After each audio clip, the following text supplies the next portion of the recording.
안녕하십니까. 박시영 TV의 박시영입니다. 안녕하십니까. 박시영 TV의 문정복입니다. 이렇게 하면 되나요? 네, 그렇게 하시면 됩니다. 네, 반갑습니다. 반갑습니다. 오늘 이제 첫 방송입니다. 많은 분들이 찾아주실지는 모르겠으나 아무튼 저희가 준비한 거 잘 설명을 좀 드리도록 하겠습니다. 왜 갑자기 유튜브를 그러게요. 김용민 TV에서 박시영의 눈으로 총선 기간에 찾아뵀었는데 갑자기 이게 박시영 TV를 만들었냐, 네. 많은 분들이 이제 궁금해 하시더라고요. 이제 첫 번째는 사실 그랬습니다. 뭐냐면 좀 쉬려고 당분간 몇 개월 더 쉬려고 했는데 유시민 장관, 유시민 이사장님이 하시는 알릴레오, 네. 그 알릴레오가 굉장히 어떻게 보면 내용적으로 탄탄하고 네. 우리 지지자들한테 큰 힘이 됐는데 네. 유시민 이사장님이 아무튼 하차를 하시게 되면서 그 공백이 굉장히 커 보였습니다. 네, 네. 그래서 유시민 장관 이사장님을 대체할 사람은 없잖아요, 사실. 혹시 자신감을 아니, 가지고 저는 없다고 봅니다. 어허. 그분을 대체할 정도의 네, 실력 네, 있는 네, 분들은 네. 없다고 보고요. 다만 이제 여러 측면에서 조금씩 나누어서 좀 뭐 정세 분석에 저도 조금 할 수는 있고 또 다른 부분은 또 다른 분들이 하실 거고 네. 그런 어떤 생각하에 네. 이걸 같이 좀 뭔가 여러 사람이 힘을 모아서 그 공백을 좀 메꾸는 길에 나서야 하는 거 네, 아니냐. 그래서 네. 저도 좀 용기를 내봤던 네. 거고요. 두 번째는 사실 그런 게 있었습니다. 많은 분들이 주류가 교체됐다. 보수에서 진보로 주류가 교체된 거 아니냐. 선거를 4번 연속 네, 진보가 이겼으니까요. 네. 그렇게 얘기하는데 저는 이제 진보 우위 구도는 맞지만 네. 우리 사회에서 과연 진보로 주류가 교체된 거냐? 저는 조금 아직은 이르다 이런 생각을 좀 가졌거든요. 어떻게 생각하십니까? 그렇죠. 약간 불안한 선두주자? 네. 그래서 우리 지난번에 이해찬 대표께서 얘기하신 20년 집권 그거를 하기 위해서는 지금부터 시작이다라는 생각을 하고 아직 진보가 우위에 섰다라고 판단이 이르다라고 하는 박시영 대표님 의견에 전적으로 동의합니다. 그러니까 지금 예를 들면 언제든지 훅 하고 넘어갈 수 있는. 그럼요. 그러니까 네. 민심이야 그나마 좀 우리가 위에 있지만 이 금융자본이라든가 네. 그다음에 지금 검찰, 언론 네. 여러 환경들을 볼 때 아직 우리가 샴페인 터뜨릴 때가 아닙니다. 그래서 네. 이제 그런 생각을 가지고 있었던 터에 네. 총선 직후 보니까 보수 진영들이 완전히 물어뜯지 않습니까? 네. 이것저것. 그래서 네. 지금이 어떻게 보면 굉장히 지지자들이 이완될 수 있는 시기입니다. 과거에 우리가 2004년 열린우리당 네. 때 일당 만들어 난 다음에 조사를 해보니까 네. 그 당시 많은 분들이 사실은 탄핵 이후에 열린우리당 일당 만들어 놓고 다시 이제 생활이 힘드니까 네. 네. 정치 화두에 대해서 조금 네. 접어두시고 네. 네. 일상으로 네. 가셨습니다. 그럴 수밖에 그렇습니다. 없죠. 네. 네. 이만큼 했으면 됐다. 네. 이제 너희들이 해라. 네. 대통령도 만들었고 국회의원들도 그렇게 일당도 일당 뽑아놨으니까 만들어줬고. 네, 알아서 네. 좀 해. 그러죠. 이런 어떤 마음으로 일상으로 돌아가신 건데 생활하기 팍팍 하시니까. 근데 이제 그때 우리가 목도하지 않았습니까? 네. 얼마나 어려워졌는지는. 네. 물론 이제 국회의원들이 그 당시에 이제 초선 의원들이 방향을 잘 못 잡기도 그랬죠. 하고 우리가 네. 경험이 없었다 보니까 실수도 많이 있었는데 지금이 또 그럴 수 있는 시기다. 지금도 뭐 177석 이렇게 열린민주당까지 하면 180석을 만들었지만 지금도 저들이 이렇게 하는 걸 보면 우리가 좀 방심했다가는 또다시 되치기를 당할 수 있는 그렇습니다. 상황이다. 그래서 네. 저는 지금부터 한 2, 3개월이 굉장히 중요하다. 그런 생각 좀 가졌습니다. 네, 지금부터 네. 2, 3개월은 일상으로 좀 돌아가지 마시고 네. 조금은 더 정치에 대해서 좀 관심을 가져 주십사 하고 부탁을 드리려고 했던 거고요.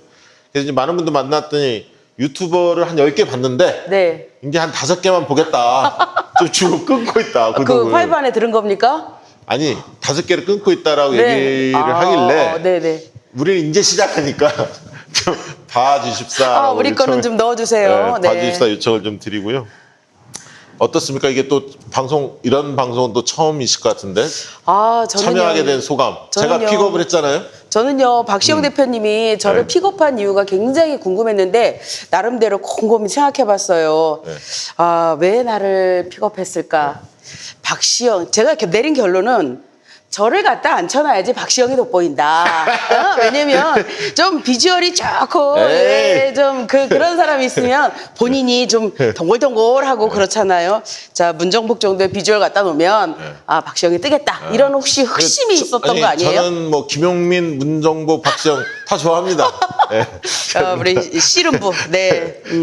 아예 지난번에 우리가 이제 문정복 당선자께서 후보 시절에 네. 이 자리에 오시지 않았습니까? 네, 왔죠. 그때 네. 이제 강선우 후보하고 문정복 후보 두 분 모셨었는데 그 당시에 입담 대단했습니다. 이게 팬이 그때 많이 생겼죠. 그때 미쳤어요.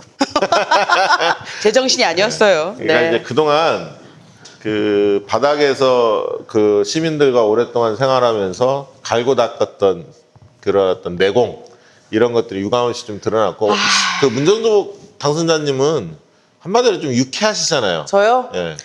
아, 저를 유쾌하다고 보시는데 사실 맞고요. 유쾌한 거 맞고요. 그렇지만 제 가슴 속에는 아직도 여리고 예. 저 순수하고 정 많고 예. 그런 소녀 감성도 있다는 거 꼭 기억해 주시기 바랍니다. 액면가는 저보다 동생이지만 호적상으로는 저보다 누님이십니다. 예. 이런 말 하면 안 되지. 전 보는 나이가 조금 더 많아요. 호적보다 실제 나이는 더 많다는 거 참고하시고요. 네. 어떻게 앞으로 진행할지 조금 이제 설명을 좀 드려볼까 네. 하는데요.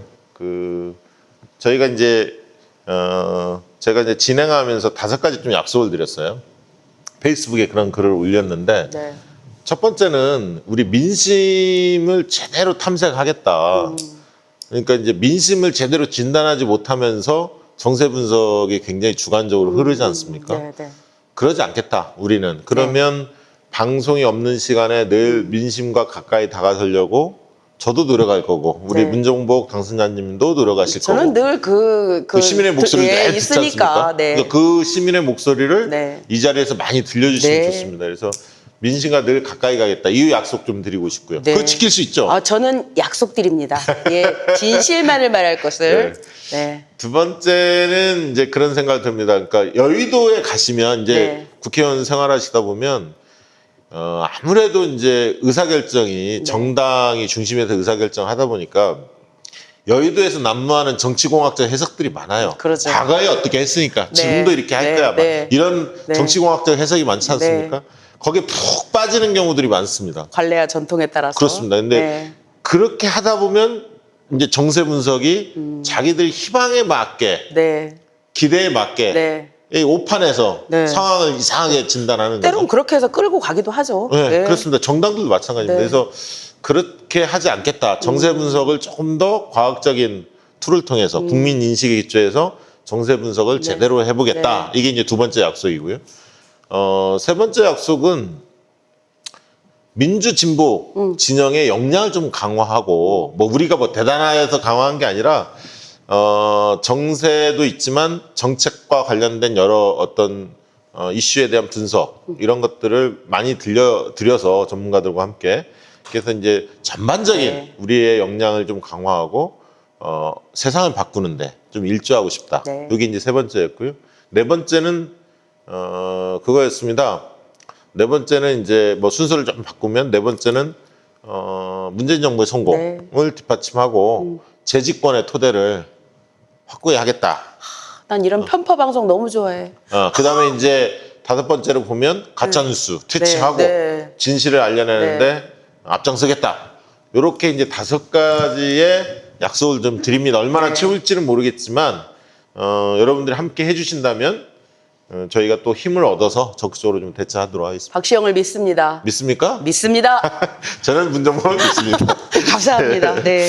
네, 그렇게 하려고 하고요. 저희가 월요일 날 하고요. 수요일 날 7시에 생방송을 진행합니다. 1시간 반 정도의 분량을 가지고 네. 여러분들 찾아뵐 거고요. 생방송 늘 하니까 7시에 들어오시면 되고 아직도 구독을 하지 않은 분들은 주변에 본인이 구독 신청을 하시고 주변에도 좀 널리 알려주시면 고맙겠고요. 그 다음에 이제 그 다음날 오늘 이제 그 생방송 한 거는 내일 4시나 5시경에 편집을 해서 업로드를 합니다. 수요일 거는 또 목요일 날 업로드하고 가끔 금요일 날 특강 같은 거를 또 올릴 때도 있을 것 같습니다. 그렇게 진행을 하고요. 네. 코너를 좀 설명을 드리면 화제의 인물을 화제의 만나는 인물. 네. 만나는 시간이 있습니다. 네. 오늘은 이제 김병기 의원을 와. 만나는데요. 네. 보고 싶은 인물, 화제의 인물을 계속 만날 텐데 아무래도 그 최근에 네. 이슈의 중심에 섰던 인물들을 중심으로 하되 네. 시의성 있는 분들을 배치할 겁니다. 다음 주 같은 경우는 전재수 의원이 나옵니다. 전재수 의원님이요? 예, 부산에서 이번에 네. 이제 재선에 성공했고 네, 네. 또 원내 선임 부대표를 맡지 네, 않았습니까? 맞습니다. 그러니까 네. 이제 국회 새로운 21대 국회 전반기에 있어서 네. 민주당의 원내 전략이 과연 뭐냐? 이게 이제 많은 분들이 궁금해하실 텐데요. 전재수 의원님 모시고 네. 이야기를 좀 들어보려고 하고요. 그 다음 주 또 월요일은 열린민주당 당대표인 최강욱 당대표를 또 모십니다. 정말요? 예, 그래서 지지자들 간에 네. 어쨌든 총선 기간에 조금 불협화음도 있었고 이제 섭섭한 마음도 있고 네. 뭐 이런 게 있는데 어쨌든 이 박시영 TV에서는 그것들을 모두 아우르는 이야, 네. 용광로 정치를 한번 선보이도록 하겠습니다. 네. 용광로 선대위는 들어봤어도. 용광로 네. 정치는 못 들어봤어요? 아, 네. 네. 그렇게 한번 해보려고 하고요. 그래서 화제 인물 만나고 싶은 인물 코너에 여러분들이 만나고 싶은 분들, 보고 싶은 분들 있으면 언제든지 추천해 주시면 댓글에 감안해서 저희가 섭외할 수 있도록 그렇게 하고요. 항상 이제 정세 분석이 먼저 있을 것 같고요. 그다음에 이제 우리 문정복 당선자님이 중심이 돼서 정가 이모저모, 네. 숨겨진 얘기들, 너무 재밌을 것 같은데. 그 완전히 네. 살아있는 얘기를 많이 들려주실 것 같고요. 그다음에 이제 대선 코너가 있습니다. 대선 배틀 코너. 그래서 주요 대선 후보를 모실 뿐만 아니라 네. 주요 대선 후보 여기 나오라면 잘 안 나올 거 아닙니까? 몇 분 안 되시는데 금방 끝날 거 아니에요? 그러면? 아니에요. 그 대선을 꿈꾸는 사람이 의외로 많더라고요. 아, 진짜로요? 제가 만나본 사람들 10명이 넘어. 다들 대선은 누구나 생각할 수 있잖아요. 아, 그렇구나. 정치하는 사람들은 뭐 마지막 꿈이 다 대통령이라면서요. 그럼요. 네. 저는 많은 분들이 꿈을 꾸는 게 좋다고 봅니다. 그래서 대선 후보군들도 모실 거고요. 그다음에 이제 각 후보 진영에서 네. 이빨이 제일 센 사람 있잖아요. 네. 뭐 예를 들면 이낙연, 네. 이낙연. 뭐 주변에 이빨 제일 센 사람 누구예요? 누구 있어요? 아, 나 저희가 누군지 이제 대충 알겠어요. 그다음에 이제 네. 뭐 이재명, 박원순, 뭐 네. 김경수, 뭐 김부경, 대리 배틀 뭐 이런 뭐 거. 또 임종석, 뭐 많잖아요. 다 모시려고 합니다. 그래서 네. 주변에 가장 이빨이 센 사람. 왜 이빨 센 사람 모시려고 하냐면 논리가 좀 탄탄할 거 아닙니까? 살아있는. 네. 또 주변에서 다른 사람 못 보는 이런 면 때문에 네, 내가 네, 네. 반했다. 네. 이분한테 내가 푹 빠진 이유가 이런 것 때문에 빠졌다. 이런 네. 진솔한 얘기 들으면 그게 더 재밌을 것 재밌을 같아요. 것 같아요. 예, 그러니까 예. 막 논리적인 거 말고 인간적 면모도 막 드러나고. 네. 그래서 또 배틀도 붙입니다. 와, 박시영 TV 대박 나겠는데요. 예, 아무리 그 봐도 예를 들면 기획력이 엄청나. 여기 박원순, 이재명 그 이빨 제일 센 사람 둘이 모여갖고 우리가 심판 보면서 재미도 붙이고 누가 이기고 지고가 아니라 그런 흥미진진한 이야기를 좀 주고받으면서 양쪽의 후보들이 다 성장할 수 그렇죠, 있겠죠. 그렇죠. 감춰진 네, 네. 이면들이 드러날 테니까요. 그런 생각도 네. 그런 코너도 준비하고 있고요. 우리 그럼 보좌관 배틀 뭐 이런 것도 좀 해줘요. 보좌관 배틀도 한번 할까요? 얼마나 좋네. 좋아요. 그러니까 와서 자기 의원을 얼마나 디스하느냐 이런 걸로 그 우승을 매기는. 네. 예, 좋습니다.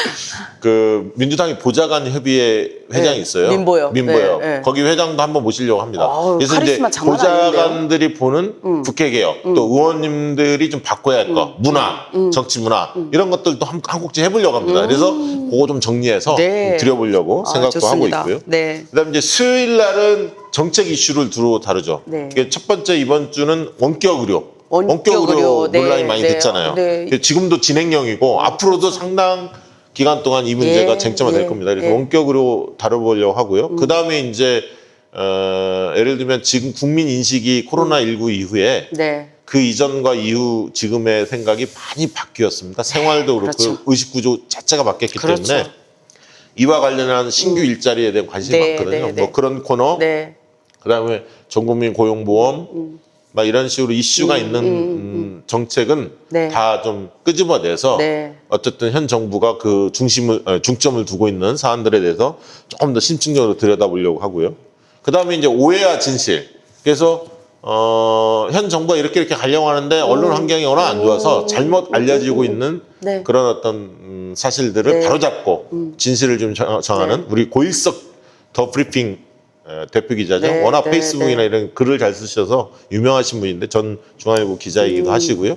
고일석 기자님이 나오셔서 그런 오해와 진실 이런 코너를 진행하실 거고요. 그다음에 이제 청년 정치. 네. 청년 정치는 월 1회씩 특집으로 수요일 날 할 겁니다. 그래서 김남국 김남국. 당선자, 그다음에 황희두 총선 기획단 했던 네네. 선대위원장 네. 했던 두 분이 나와서 청년 정치에 대해서 심층적으로 들어갈 건데 한 분기나 반기에 한 번 정도는 진짜 청년들을 모시고 막 좌담회도 할 거예요. 좋습니다. 한 8명씩 예, 모여서 예, 예. 청년들이 불만이 뭐냐? 기성세대 하고 싶은 거, 민주당이 하고 싶은 거, 문재인 정부한테 하고 싶은 거 할 말 해라. 뭐 이러면서 네. 조금 더 솔직하게 네. 진솔한 얘기를 듣고 그 답을 내는데 김남국 당선자 열심히 뛰어다녀서 해답을 내고 정부 관계자들 만나보고 청와대도 만나보고 왜 김남국이에요? 오영환도 있는데. 김남국 당선자하고 저는 좀 친해서? 친분이 좀 있어요. 이거 완전히 사신 방송이야. 그럴 수밖에 없어요. 네. 섭외가 잘 안 돼, 다른 섭외가 분들. 잘 안 돼요? 왜냐하면 김남국 당선자하고 여의도 집회를 같이 네. 많이 했었거든요. 근데 그랬군요. 네. 자원봉사도 네. 열심히 하시고 네. 뭐 앞에 나가서 연설도 하시고 네. 너무 순수하고 네. 앞으로 네. 성장 가능성이 무궁무진한 분으로 보고 정말. 중간중간에 이제 오영환 당선자나 네. 장경태 이런 분들도 네. 모시려고 생각하고 있습니다. 네, 좋습니다. 그리고 지자체나 정부의 정책 수범 사례, 네. 정책 우수 사례를 소개하는 코너를 가지려고 하고요. 네. 그것도 배틀로 붙일 겁니다. 배틀. 예를 들면 네. 복지 이슈에 대해서 네. 기초단체 제일 잘한 거 내봐. 근데 네. 만약에 시흥시가 나왔어. 네. 그다음에 뭐 안산시도 나와, 네. 안양시도 나와. 그러면 한번 배틀 붙여보고 우리 청취자들이 판단을 주로 해보고. 이렇게 싸움 붙이는 걸 좋아하시는군요. 저는 그게 좋습니다. 네. 일단 그래야 예, 싸움꾼. 그래야 더 관심이 높아지고. 예, 그래서 광역단체, 기초단체들 정책 배틀 분야별로 네. 그것도 좀 소개도 하면서 배틀도 붙여보려고 하고요. 그다음에 이제 고일석 기자가 글쓰기를 네. 아주 잘 쓰시는데 네, 네. 그 노하우를 한 10부작 해서 특강으로 들려주신다니까 정말 그것도 필요해요. 준비되고 있습니다. 네. 그래서 그런 방식으로 할 거고 코로나 문제가 좀 완전히 해소가 되면 공개 방송도 네. 주 1회 정도 네. 할 생각 가지고 네. 있습니다. 앞으로 뭐 한 2, 3개월 네. 진행 상황을 좀 보고 추이를 보고 판단을 할 것 같고요. 아무튼 뭐 상당히 좋은 후보들이 많이 좋은 정치인들이 많이 나올 겁니다. 낙방했던 안타까운 네. 분들도 있죠. 남영희부터 시작해서 네. 뭐 최지은, 네. 후보자도 나오신다고 했어요. 그랬어요? 경제 코너는 네. 자기가 하고 싶다. 네. 네. 그래서 우리 남영희 선수 꼭 좀 불러주시죠. 남영희 선수는 문정부 자기하고 같이 하는 줄 알았어. 나는 남영희하고 같이 했으면 좋았을 뻔했어요. 남영희가 말을 참 예쁘게 맛있게 잘하거든요. 잘하죠. 예, 문정복의 빈 공간을 메울 수 있는 아주. 그래서 자주 모실 수 있도록 그렇게 하겠습니다. 자, 그리고 이제 그 일부 제가 페이스북을 하니까 네. 우리 패친 중에 그런 얘기를 하더라고요. 이거 하는 건 좋은데 네. 통합당 쪽에 엑기스를 노출시키면 안 된다. 왜냐하면 저희 프로 옛날에 박시영 군 할 때도 보면 통합당 관계자들이 가끔 들어올 때가 있어요. 보여요, 이게 댓글 날 때. 네, 네. 그래서 저도 고민하고 있습니다. 네. 어느 수위까지 우리가 이걸 노출을 해야 하는지. 그래서 정말 중요한 거는 감춰놓고 몰래, 해야 할까. 뒤에서. 몰래 네. 뒤에서 알겠습니다. 해야지 않을까 싶고요. 네. 정세에 대한 얘기 조금 드리고 이제 정가 이모저모 이야기를 드리도록 하겠습니다. 그 윤미향 당선자에 대한 공격이 굉장히 세요. 갑자기 한 하루 이틀 사이에 수위가 굉장히 높아졌어요. 예, 그래서 참 지금 약간 두려운 마음입니다. 그래서 이제 많은 분들이 오늘 네. 또 이낙연 당선자께서 한 네. 말씀 좀 상황을 엄중하게 네, 보고 있다 네, 이런 네, 네. 말씀이 나오니까 네, 네. 당의 움직임이 어떤지 네. 되게 이제 관심이 많았거든요. 네, 네. 실제 문정부 당선자께서 느끼는 당내 네. 분위기는 어떻습니까? 저희 당에서는 그 여성 의원님들을 중심으로 윤미향 당선자가 이제 무차별하게 공격을 받는 거에 대해서 굉장히 분노했어요. 분노하고 이것은 이제 친일 잔재 세력 그다음에 뭐 보수 세력이 합쳐서 우리의 그 정당성을 공격하는구나 이렇게 생각을 한 거죠. 그래서 일단은 윤미향 당선자에 대한 그 옹호를 좀 깊숙이 해야 되겠다라는 생각을 저희는 갖고 있었고 그렇게 스탠스를 가지고 갔습니다. 그런데 하루 이틀 사이에 조금 이렇게 그 기류가 바뀌었어요. 기류가 바뀐 게 당에서도 이제 그 공격의 수위나 패턴들이 사실관계를 증명을 해야만 풀릴 수 있는 그런 지점들이 있기 때문에 당에서는 일단 사실관계를 좀 확인해 보겠다라는 그 방침이고요. 오늘 그 박시영 대표께서도 얘기하셨듯이 그 이낙연 그 위원장께서 국방부 위원장께서 엄중히 보고 있다라는 말씀을 하셨어요. 유력한 대선 후보고 그분의 말 한마디가 사회적 파장을 굉장히 가지고 오는 거를 생각한다라고 하면 이 엄중이란 표현이 저는 굉장히 무겁게 받아들여졌고요. 근데 개인적으로 어떻게 느꼈어요? 그 표현 적절하다고 보세요? 지금 타이밍? 지금 타이밍에 그러니까 그 말씀을 드리기 전에 아침에 이제 박범계 의원께서 김현정 뉴스쇼에 나와서 한 소리가 상당 부분 국민 정서하고 조금 다르다. 우리 당이 갖고 있는 스탠스가 이런 얘기를 하세요.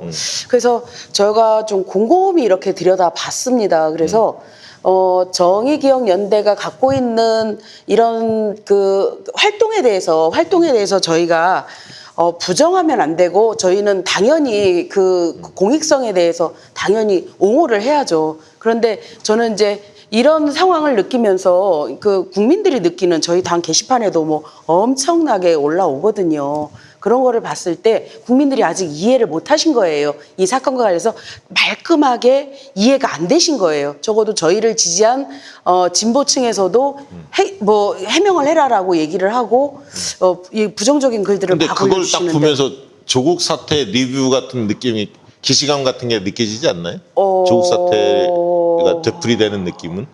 그런 느낌은 안 받았습니까? 그런 측면도 있지요. 그런 측면도 있지요. 그 저는요, 이렇게 생각해요. 국민들이 갖는 정서와 우리 당원들, 정당에서 일하는 사람들이 갖는 이 시각이 좀 다른 점이 있을 때는 그거는 명확하게 그 해당 본인이 명확하게 좀 이렇게 깨끗하게 해명을 해야 된다. 그래야지만이 저희도 이거 좀 너무 가혹한가요?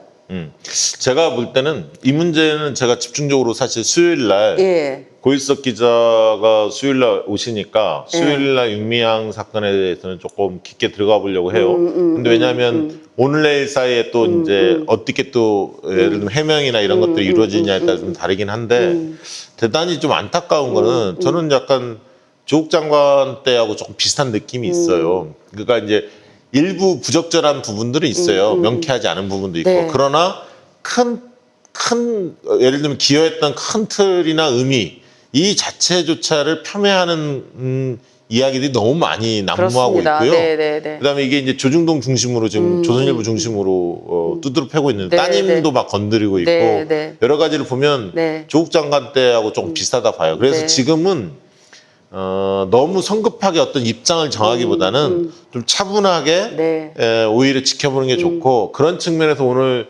이낙연 위원장 네. 당선자께서 말씀하셨던 거는 위치가 있기 때문에 이분이 엄중이란 말이 어떤 면에서는 당이 신중한다는 느낌도 네, 들지만 당이 이게 어떻게 보면 조중동의 그런 의도에 너무 빨리 손드는 거 아니냐. 진실이나 뭐 예를 들면 표현이 엄중이라는 표현이 대개는 부정적으로 흐르는 경우가 많거든요. 네. 그래서 그런 용어를 사용한 거에 대해서는 한 번쯤 앞으로는 네. 조금 더 신중하실 필요도 있겠다.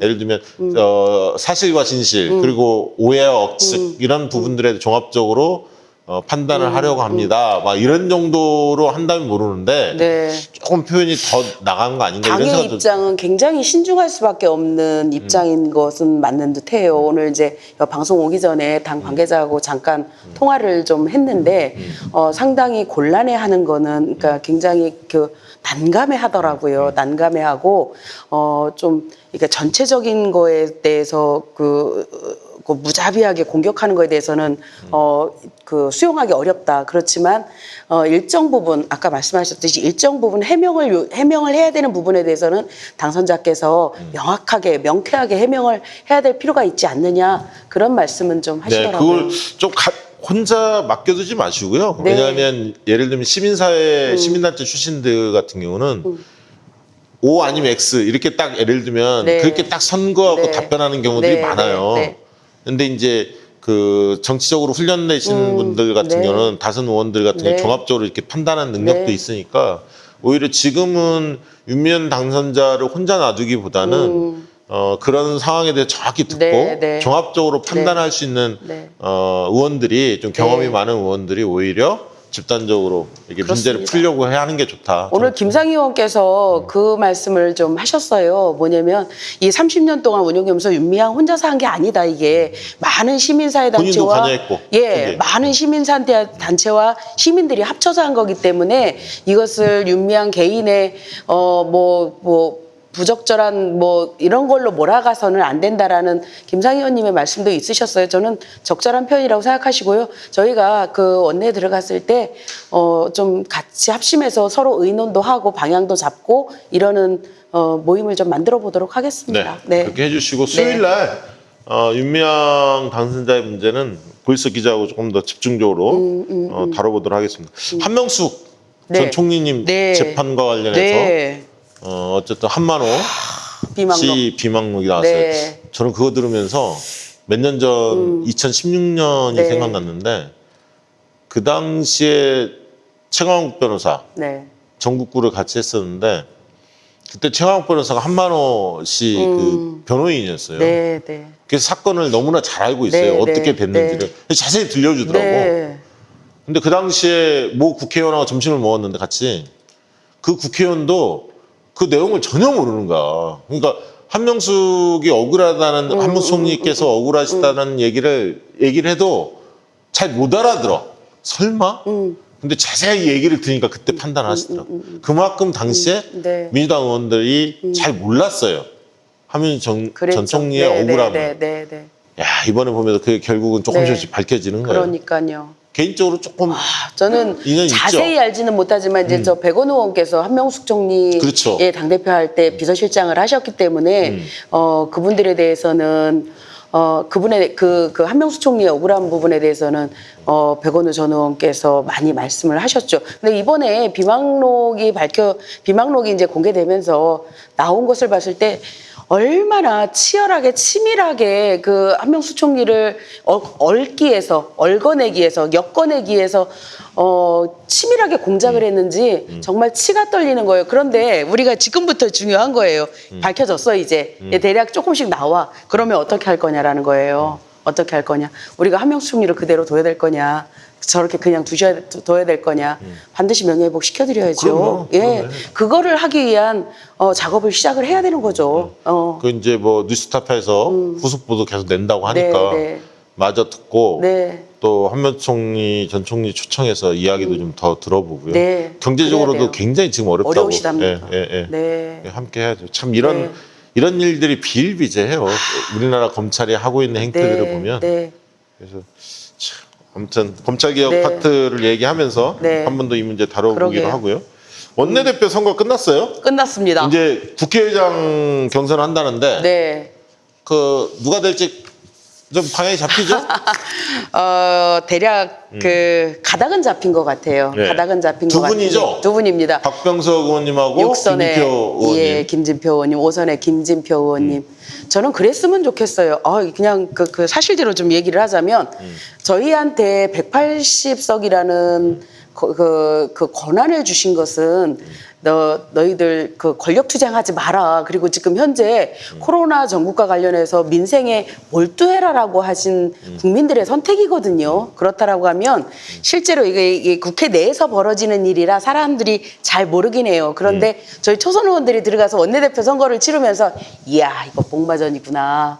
야 이거 힘든 일이구나. 근데 이제 그게 25일 날 국회의장 선거가 또 있는 거예요. 예.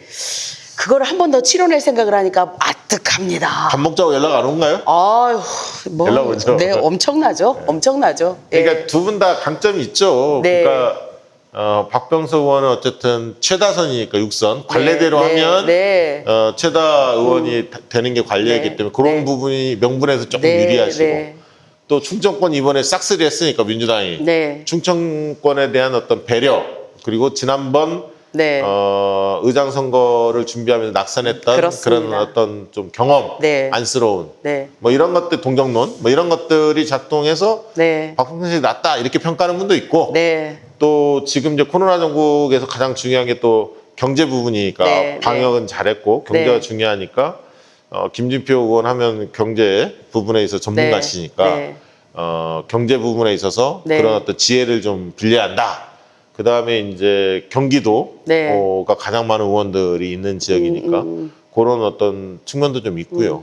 그다음에 좀 안정감 뭐 네. 이런 관록 네. 장관도 해봤기 네. 때문에 그런 것들 속에서 또 김진표 의원을 미치는 분들도 계시고요. 네, 그렇습니다. 근데 대충 느낌은 저는 옵니다. 사실. 네, 저도 대충 느낌은 오는데요. 네. 이번에도 제가 볼 때는 초선이 결정할 것 같습니다. 예, 원내대표 선거도 사실은 초선이 예, 당락을 가른 거거든요. 그리고 이 원내대표 선거에서 3인 경선을 하는데 첫 번에 과반을 넘는 거는 굉장히 참 이례적인 일이었거든요. 그런데 초선 의원님들의 역할이 저는 아주 막강했다라는 생각이고요. 밥 먹었다고 해서 그쪽으로 표 던지지 마시고 신중하게 잘 판단해 주시죠. 저 밥을 안 먹었습니다. 저는 절대로 저기 후보자들하고는 밥을 안 먹습니다. 그런데 그런 건 있어요. 이번에 대전에서 저희 민주당이 완전 그 7석 다 가져갔죠. 7석 전석을 다 석권했거든요. 그리고 충청권에서 28석 중에 20석 가져갔어요. 그렇습니다. 그러면 원내대표가 경기도에서 나왔잖아요. 아, 그러네. 김태년 의원이 경기도 성남이시죠. 소속이군요. 그러니 이제 사실은 충청권 유권자분들에 대한 고마운 마음 이런 거 있는 거거든요. 네, 알겠습니다. 아, 네. 본인이 박병석 의원을 민다는 거 공개적으로는 발표는 하지 않았지만 뉘앙스가 다 아닙니다. 드러납니다. 저 김진표 후보님도 굉장히 훌륭하신 네, 분이에요. 예, 알겠습니다. 예, 네. 경기도 의원이시지만 충청권이 이번에 할 때다. 이렇게 좀 판단하신 것 같습니다. 좀 그런 측면이 있죠. 저는 굉장히 고맙더라고요. 충청권 그렇죠. 유권자분들께. 충청권 민심을 예. 얻는 게 네, 차기 네, 대권에서 네. 상당히 유리한 네. 그런 또 정치공학적 해석도 가능할 수도 있겠죠. 네. 알겠습니다. 개인의 판단은 존중하고요. 예, 제 개인의 생각입니다. 네. 그다음에 이제 전당대회가 네. 이제 다가왔는데 네. 8월 25일이죠. 네, 그렇습니다. 벌써부터 몸 푸는 사람들이 많아졌습니다. 그렇습니다. 최대 네. 관심은 이낙연이 나올 거냐? 네. 김부겸 등판하느냐? 네. 그다음에 뭐 김영춘 뭐 저 누구죠? 저 김두관도 있지만 네. 주로 지금 몸 푸는 선수들은 송영길, 홍영표, 홍영표 의원님, 우원식 의원님 이 세 분이신데 네, 이제 그렇습니다. 거기에 다른 분들이 이제 네. 참여할지 말지 지금 네. 저울을 네. 인지를 하고 있는데 그렇죠. 네. 그냥 쉽게 물어볼게요. 네. 이낙연 참여합니까 안 합니까? 제가 보기엔 참여하실 것 같습니다. 딩동댕. 네, 촉이 참여하십니다. 좋네요. 네, 참여하십니다. 제가 볼 때는 뛰어들 것 같습니다. 예. 그다음에 하실 수가 없죠. 김부겸 참여합니까? 참여하지 않습니까? 이낙연 위원장께서 하시면 안 하실 것 같습니다. 네, 늘 그랬죠. 아니 엊그제 네. 밥을 먹다가 옆방에 김부겸 의원님 계셔서 네. 잠깐 인사드렸고 네. 저희 저 박시영 TV 이렇게 합니다라고 네. 소개해드렸더니 패친이더라고 저도 몰랐는데 아, 그러세요? 그래서 네. 글을 많이 보고 있다라고 네. 얘기하시면서 네. 한번 나와주셔야죠라고 네, 네, 요청드렸더니 전당대회 문제가 네. 좀 결론이 나면 그래서 네. 김부겸 의원님도 주변에서 권유하는 분들이 워낙 많으시니까 많으시죠. 원래 늘 김부겸 의원님은 네. 당권에 대한 제안을 많이 받았죠. 그렇죠. 중진 의원들이 또 가장 선호하는 그렇습니다. 의원이시기도 네, 하고요. 네, 네. 근데 제가 봐도 만약에 이낙연 당선자 의원께서 나오신다면 김부겸 의원이 나오기가 좀 쉽진 않을 수도 있겠네요. 예, 사실은 이게 국난극복 국난극복 상황에서 비대위 체제로 갔다라고 하면 이제 당연히 이낙연 위원장께서 이제 비대위원장으로 해서 당을 운영하시다가 내년 3월에 이제 어쨌든 대선 나가려면 1년 전에 사퇴하셔야 되니까 내년 3월에 우리 자랑스러운 대구경북 김부겸 의원님께서 제 생각입니다. 이렇게 당권을 받으셔서 대선 나오지 마라? 그 얘기잖아요. 그러니까 죄송합니다. 김부겸 대선 나오지 마라. 이 야만에. 안정되게 당을 꾸려가야 되는데 저는 이제 그런 생각을 했는데 저는 생각은 다르고 네. 저는 차기 대권에서 민주당이 재집권에 성공하려면 네. 영남 후보군 중에 한두 분은 몸을 풀 후보가 반드시 필요하다. 그래서 저는 김부겸, 김경수 두 분은 몸을 푸시는 게 좋다. 저는 개인적으로 그렇게 생각하고요. 조금 생각이 다르고 네. 그다음에 이낙연 당선자는 이번에 전당대회 뛰어드는 게 좋다. 네. 저는 개인적으로 그렇게 생각합니다. 네, 왜냐하면 네, 네. 각자 입장에서 판단하는 거예요. 이낙연 당선자 입장에서는 제가 볼 때는 이 총리 때의 정부적 감각하고 네. 당대표 하시면서 이 체감하는 정적인 그렇죠. 감각은 다릅니다. 정당은 날 것이죠, 아까 이제 날 것. 윤미향 당선자에 네, 대한 네. 워딩도 나왔는데 그거에 네. 대한 워딩도 지지자들 간에 이견이 있을 겁니다. 그거 뭐 적절하다 이렇게 보시는 분도 있고 너무 앞서 나갔다라고 보시는 분도 있지만 이렇게 이제 모든 사안별로 정무적 판단이 굉장히 요구돼요. 당대표라는 네, 자리는 네. 굉장히 무겁고요, 네, 책임이. 네. 근데 그 과정을 겪어보셔야 한다. 이낙연 그렇습니다.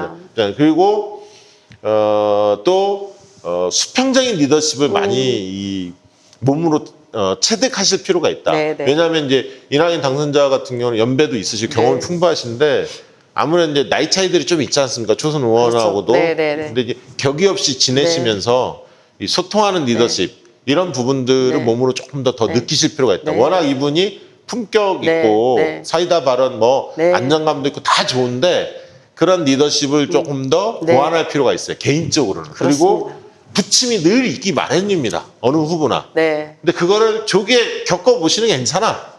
계속 고공행진 갈 수가 없거든요. 그렇죠. 그래서 저는 이낙연 당선자님 가까운 분들한테도 네. 뭐 물어봐요, 저한테. 네. 어떻게 생각하냐? 그럼 저는 잘할지 네. 생각보다 잘 안 될 수도 있고 잘 될 수도 있지만 그 또한 개인의 역량에 따라 달라지는 거고 그래서 저는 기회가 될 수도 있고 위기가 그렇습니다. 네. 조기에 올 수도 네. 있지만 네. 이낙연 당선자 입장에서는 거쳐갈 관문이다. 네. 대선은 꽃가마 태우고 가지 않는다. 그럼요. 가시밭길이 있고 그럼요. 스스로 헤쳐나가야 된다. 그렇게 생각을 우리 하는 문재인 대통령께서도 당대표 하시면서 정말 가시밭길을 걸어가셨잖아요. 그래서 그 파고를 넘고 더 단단해지셔서 대통령이 되신 거거든요. 저 이낙연 위원장께서도 그런 그 날 것과 같은 정당에 이렇게 들어오셔가지고 좀 부딪히기도 하고 상처기도 나고 그렇게 하면서 좀 단단해지시는 그런 좀 시간이 필요하다. 그렇습니다. 네, 네. 그리고 저는 개인적으로는 그게 이재명, 박원순, 뭐 김경수, 김부겸 예를 들면 임종석 네. 뭐 이런 등등의 여러 분들도 이제 대선을 준비했으면 좋겠어요. 이인영도 마찬가지지만 많은 분들이 사실 저는 대선을 준비했으면 좋겠어요. 정세균 총리도 마음에 있지요, 당연히 준비했으면 좋겠고 만약에 이낙연 당선자가 전당대회 출전을 해서 당대표 된다 해서 조기에 대세론이 구축이 된다 꼭 그렇게 보지는 않습니다. 그러니까 그런 측면도 있지만 결국 내년 상반기에 한 번은 네. 다 요동치게 돼 있고 기회가 다 온다.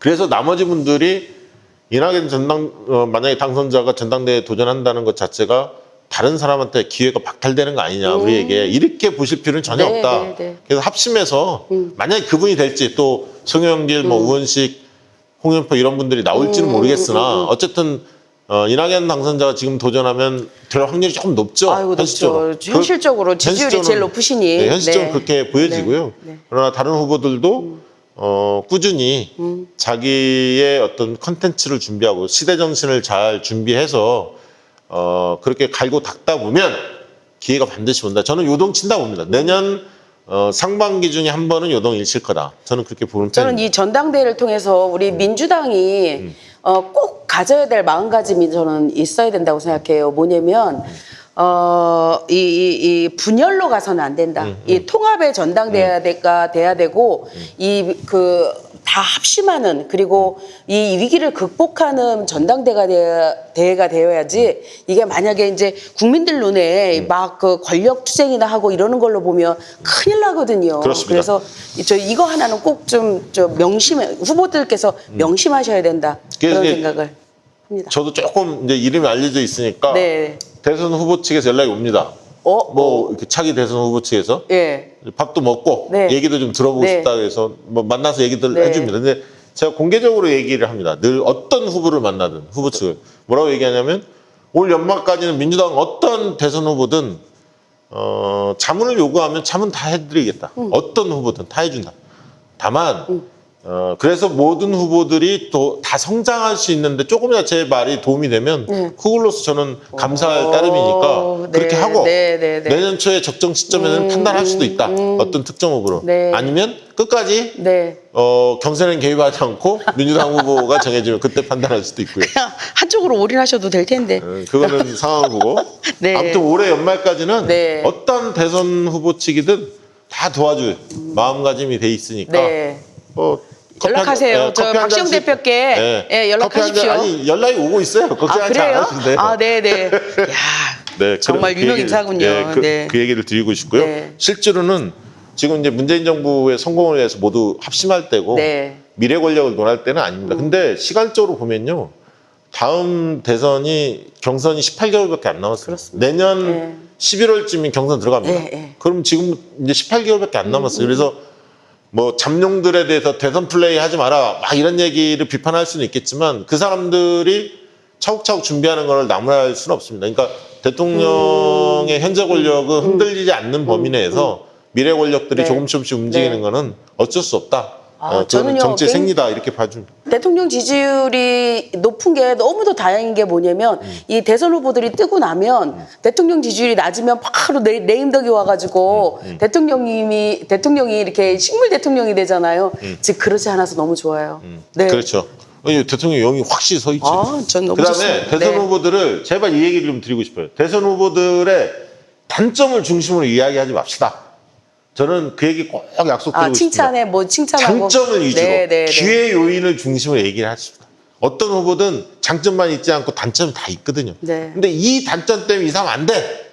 너무 그렇게 얘기하지 마시고 장점을 중심으로 이야기해요. 그러다 보면 네. 화합이 돼요, 이게. 네. 그다음에 제가 이제 이런 얘기를 할게요. 역학 있잖아요, 역학. 예, 예. 역학에서는 대통령의 성격을 보면서 네. 양과 음을 얘기를 합니다. 그래서 양은 이제 주로 고집이 강한 스타일. 네. 음은 이제 부드러운 네. 스타일을 얘기하는데 네. 역대 양과 음이 한 번씩 교차했어요. 예를 그래요? 들면 역학 쪽에서 주장하는 네, 바에 네, 의하면 네. 이승만 양, 예. 윤보선 네. 박정희 양, 양. 최규하 전두환 양, 노태우 동의하시죠? 예, 예, 여기까지. 동의합니다. 네. 김영삼 양, 예. 김대중 동의하시죠? 예? 그거 설명해 예, 드릴게요. 그거는 예. 노무현 양, 예. 이명박 예. 박근혜 양, 예? 문재인 의미예요? 우리 대통령께서? 왜냐하면 김대중, 이명박도 예. 역학적에서 해석하면 외견사는 좀 강할 것 같지만 네.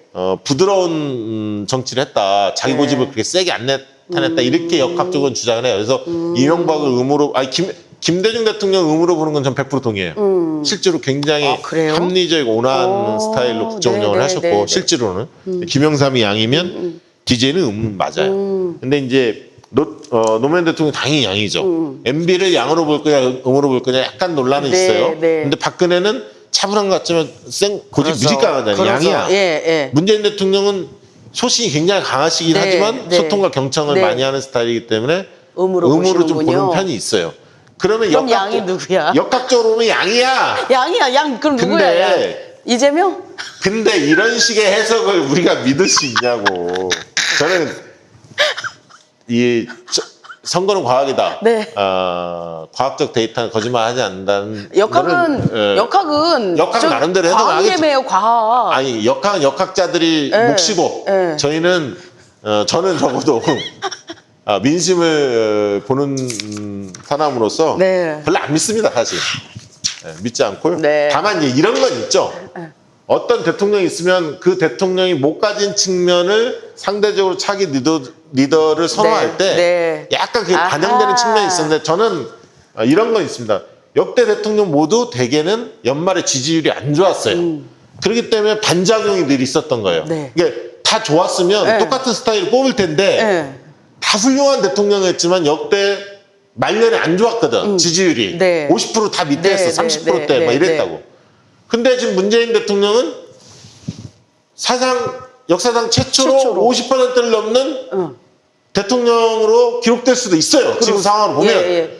그렇기 때문에 음인 사람을 또 뽑을 수도 있어. 역학적으로 보더라도 이게 음으로 양으로. 왜냐면 이게 문재인 대통령 평가 박해야 안 좋아야 그럼 음이 양으로 갈 수- 누구냐고요, 지금 대선 주자 중에. 많지. 여러분 그 당연히 다 알지. 많은 분들이 다 알지. 그건 내가 얘기 안 하지.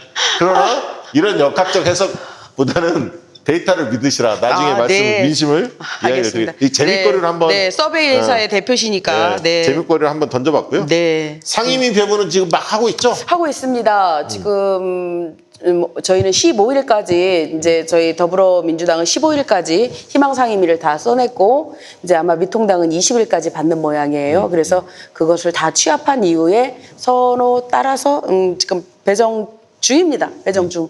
네. 그다음에 이제 민주당과 열린우리당 통합 문제가 있는데 네. 이 문제는 사실 그 나중에 네. 그 최광욱 당대표님 모시고 네. 그때 이야기를 좀 듣도록 하고요. 요 네. 이슈도 있지만 이거는 네. 오늘은 생략하기로 하고 네.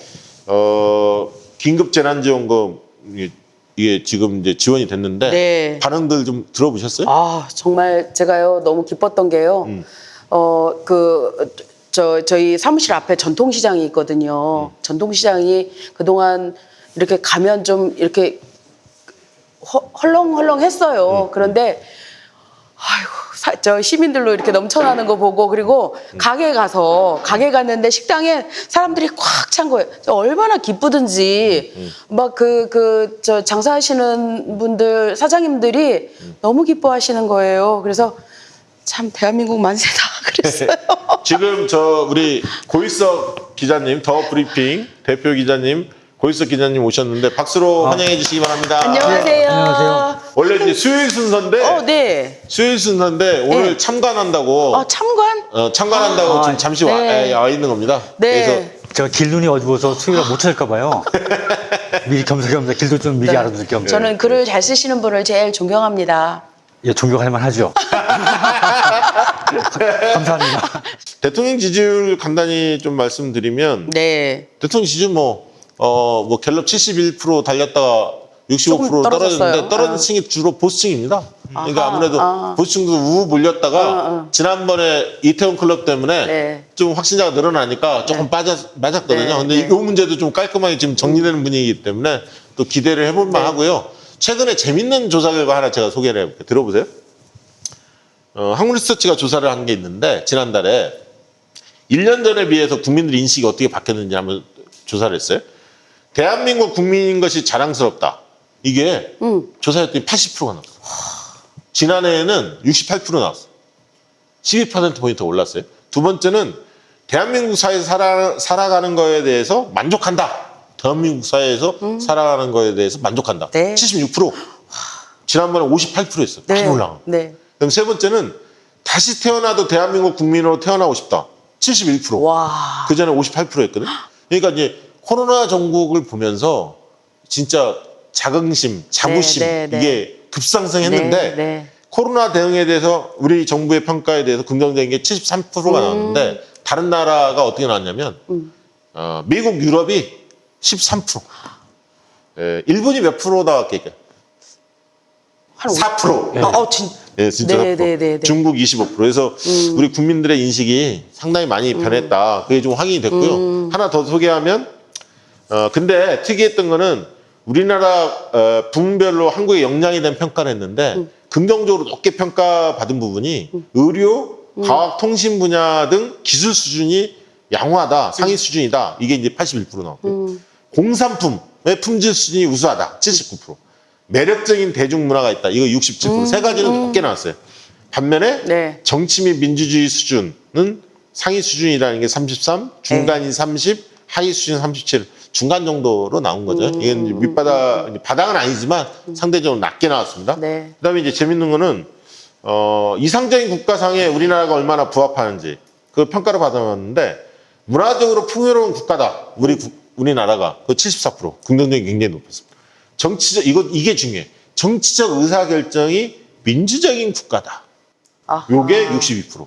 제법 높게 나왔습니다. 범죄와 전쟁으로부터 안전한 국가다. 이것도 60% 높게 나왔는데 낮게 나온 게 뭐냐면 정치, 경제 분야에 부패가 없는 국가. 부패가 아직 있다는 거예요.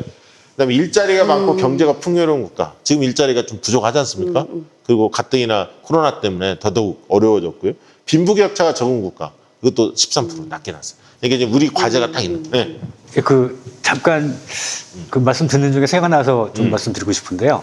우리 정부 출범할 때 네. 박시영 대표께서 우리나라의 새로운 국정 지표, 너무 큰 거 말고 우리가 이제 정부가 추구해 가야 할 몇 가지 목표가 새로운 게 뭐 있을까라고 저한테 이제 뭐 있으면 얘기해달라. 네.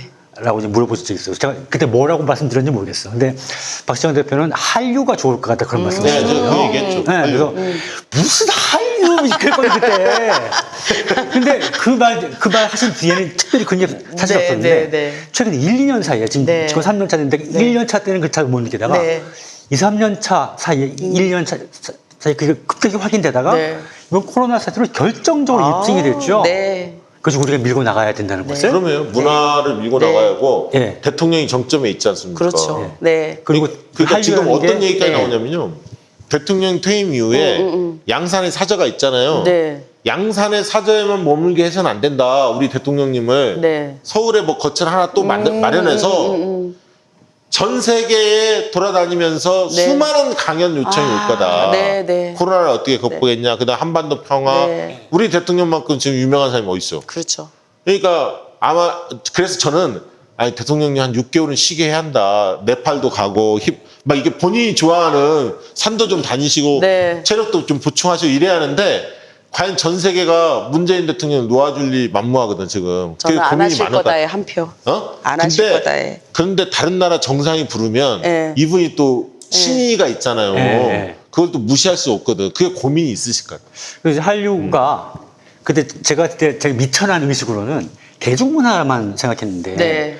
이걸 겪으면서 어떤 의미가 있냐 하면 우리가 어릴 때부터 또 젊어서 또 네. 성장하면서 생활하면서 이래야 된다고 우리가 얘기했던 것들 네, 네. 민주주의, 투명성, 신뢰성, 뭐 네. 대비해야 되고 네. 이런 것들 이런 것들이 이번 최근 1, 2년 과정을 통해서 우리가 추구했던 것이 세계 표준이 될 수 있다는 네, 거를 네. 또 됐다는 걸 네, 확인했잖아요. 그런 의미의 네, 더 네, 큰 네. 그렇죠. 깊은 의미 한류로 확인하게 된 거죠. 그렇죠. 우리가 이제 선도할 네, 수 있는 그렇죠. 선도국가. 대통령이 지금 얘기하는 게 선도국가거든요. 네, 우리가 이제 굉장히 선망의 대상이었던 유럽이나 미국이 이번에 이 코로나 사태를 겪으면서 네. 그들의 민낯을 본 거잖아요. 그렇죠. 그러면서 우리 대한민국이 얼마나 수준 높은 선진국인지 국민들이 저도 자랑스러워요, 정말 진짜. 알겠습니다. 네. 아무튼 그래서 저- 박시영 대표 통찰력을 제가 고맙습니다. 확인시켜드리고 싶었죠. 최근에 가로 세로 연구소 걔네들 있잖아요. 네. 그 강용석인가 하는 네. 난 한 번도 보지도 않았는데 거기서 개표 조작 막 하잖아요. 네. 지금 그 총선 거기에 뭐 제 이름도 나온대요. 그래서 누가 왜? 뭐 페이스북에 때문에? 막 올려놨어. 그래서 뭐 저도 가담한 것처럼 내가 어떻게 그렇게 맞췄냐 막 이런 거 있잖아요. 네, 네, 빨리 네. 알았냐. 제일 진 거지 뭐. 그래서 제일 내가 확실한 진 거지. 어떻게 참, 맞춰? 아무튼 조작이 박시영 아니죠. TV를 이야. 홍보해주려고 하는 강용석의 눈물겨운 네. 홍보 전략 네, 네. 감사드립니다. 네. 참 전지전능하십니다. 아닙니다. 강용석이 도움이 될 때는 처음입니다. 이야. 저희 홍보하려고 네. 일부러 그러신 것 같은데. 개표 조작까지 네, 가능한. 자, 우리 저 문정복 당선자한테 네. 이제 몇 개 물어보고 네. 우리 김병기 의원님 모셔야 할 텐데 네. 지금 정치권, 민주당, 초선 의원들 제 관심사가 뭡니까? 방배치. 근데 저기 뭐 초선들한테는 좋은 상임위. 방 안 주잖아요. 그렇지도 않은 것 같아요. 이번에 원내대표로 당선되신 김태년 의원님의 슬로건이 뭔 줄 알아요? 초선이 먼저다. 예, 초선이 먼저다. 보통 3, 4층이 이렇게 동선이 가장 짧고 이렇게 이동하기가 편한 곳이거든요. 네. 근데 이 3, 4층을 초선들한테 배정한다라는 얘기가 지금 막 들리고 있어요. 오, 그래요? 예, 예. 아니 보통 이제 이렇게 뷰가 좋은 고층을 6, 7층, 7층을 원하는데 네. 사실 그게요. 이 동선이 길어가지고 엘리베이터 기다리고 이렇게 하면 되게 힘든 거거든요. 3, 4층이 딱 좋거든요. 그거를 초선한테 준다라는 예 그런 얘기가 있습니다. 제가 원내대표실에 그 보좌관이 사실은 저희 백원의원실에 지금 문재인 대통령이 쓰셨던 방이 네. 통합당이 아마 의원이 네. 그 방을 써요. 325호실. 그러니까 그걸 뺏어와.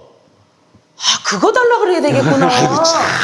내가 팁 하나 줬어. 아이고, 네네네. 내일 전화할게요. 문재인 대통령 네네. 쓰셨던 방 네. 찾아야죠. 왜냐면 원내대표실 보좌관한테 전화가 막 노무현 온대요. 대통령 쓰셨던 방은 권칠승 의원이 가지고 있거든. 양보 안 할 예. 거야. 그러니까 빨리 문재인 대통령 그거 해. 아하. 자, 그리고 320. 상임위 갖고 네. 뭐 지금 엄청납니다. 지금 제일 심할 때고. 네. 지금 177명이잖아요, 저희가. 177명의 17개 상임위를 가지고 나누는데 제일 인기 있는 상임위는 역시 국토위. 그다음에 산자위. 예, 왜냐면 이제 대형 SOC 사업들을 가지고 올 수 지역 있고. 민원 때문에 그런 거야. 지역 민원 해결해야 그렇습니다. 돼. 그렇습니다. 또 할 일도 많겠죠, 뭐. 아니, 그러니까 우선 재선이니까. 네, 그래서 지금 속된 말로 박 터집니다. 네, 학습 모임 같은 것도 좀 이루어지나요? 열심히 하고 있습니다. 그러니까 그 모임 많이 꾸려지고 있어요? 네, 공부하는 많이 모임? 꾸려지고 있고요. 제일 대표적인 게 민주연구원에서 지금 초선 당선자들을 대상으로 청와대 수석들께서 오셔서 예, 강의를 하고 있어요. 지금 2강을 했는데 2강 남았거든요. 그래서 그런 것도 하고 자체적으로 조금조금하게 지금 초선 의원들은 열공하는 중입니다. 네, 네, 네. 5.18 좀 다녀오셨죠? 저는 16일 날 지역위원회 분들하고 같이 다녀왔는데요. 네, 저희는 이제 백원 의원 시절부터 2004년부터 쭉 지금까지 해마다 그 광주 민주화무역 갔다가 봉화까지 갔다 오는 그런 저 프로그램을 지속적으로 하고 있습니다. 근데 의원 되시니까 네, 좋은 게 많아요? 부담스러운 게 많아요? 부담도 될 것 같아. 아직 의원이 안 됐어요. 지금 아니, 당선자라서. 곧 될 생각을 하면. 아, 부담도 많이 가고요. 제가요, 당선되고 나서 한 며칠 동안 굉장히 우울했어요. 네. 예. 굉장히 우울했던 게 뭐냐면, 이제 그 시민들께서 저는 이제 재선을 이렇게 재선과 경쟁에서 올라온 사람이거든요. 굉장히 큰 그 기대감을 가지실 거란 말이에요. 예. 그런데 과연 잘할 수 있을까? 그런 두려움 때문에 굉장히 우울하더라고요. 그러니까요. 예. 좋지만 않을 것 같아요. 예, 부담도 클것 굉장히 같아요. 그 마음도 심적으로 힘들었습니다. 네. 지금도 그렇고요. 즐기세요. 네. 시민들의 아니 좀 즐기실 필요가 있어요. 부담도 즐기면 예, 즐기네. 그래서 네. 그만큼 뭐 책임감을 많이 느끼시겠지만 예, 민원 예, 예. 그런 거 하나하나가 네. 내가 그런 위치에 있기 때문에 네. 그 부분들이 찾아와서 이야기를 하는 거니까 좀 부담스러워. 제일 힘든 거는 이제 모든 사안에 있어서 결정을 저 스스로 해야 된다라는 거예요. 그게 늘 어렵죠. 네, 네, 그것들이 어려운 거예요. 예. 최종 결정을 하셔야 그렇습니다. 되는 예, 거죠. 예. 그 결정이 맞는지. 친하게 지내는 의원이 누구예요? 저 친하게 지내는 의원보다 친하고 싶은 의원을 얘기하면 안 아, 돼요? 친하고 싶은 의원이 누구야? 저 동작을의 이수진 의원하고 친하고 싶어요. 왜요? 네. 맨 처음에 이제 판사라서 네. 굉장히 좀 이렇게 좀 어렵고, 다가가기 어렵고. 예, 그리고 그 외모도 굉장히 이렇게 네. 그 예쁘게 생기셨잖아요. 네. 예. 그래서 좀 이렇게 친하게 지내고 싶어서 근데 어렵더라고요. 그래서 최영 의원님한테 전화해서 이제 뭔 일이 있어갖고 돌려서 최영 의원님한테 나 어려운데 그것 좀 해줄래요? 그랬더니 금방 전화가 왔더라고요. 그러면서 나한테 언니라고 불러도 돼요? 그런데 제가 깜빡 넘어갔어요. 예, 아, 그런 점이 있으시구나. 예. 여우 같은. 네네네. 그렇게 안 생겼는데. 그렇게 안 생겼어요. 정말 그렇게 안 생겼어요. 착하게 생겼잖아요. 네. 그랬는데 그렇게 따뜻하고 귀여운 면도 있고. 근데 최영 의원님 말이 더 웃겼어요. 있잖아요. 그 언니가요, 잠깐 땡땡땡 해요. 뭐 이런 땡땡땡은 이제 다 우리 우리 시청자분들께서 그러니까 이게 저기 그러니까 모험생 이미지만은 아니다. 아니다. 또 네, 깨는 네, 이미지도 네, 있다. 네, 네. 좋네요. 정말 귀엽더라고요. 네. 네. 다행입니다. 지금 이제 통합당이 네. 원희룡 띄우는 쪽으로 가는 것 같아요. 상당. 저도 여러 명 만나봤더니 과거에 남경필 도왔던 분들도 원희룡 쪽으로 좀 가는 것 같고. 상대적으로 이제 흔히 말하는 기스, 상처를 좀 덜 받은 정치인이죠. 그래서 원희룡 문제에 대해서는 다음에 우리가 한번 날 잡아서 좀 심층적으로 분석하는 걸로 하고요.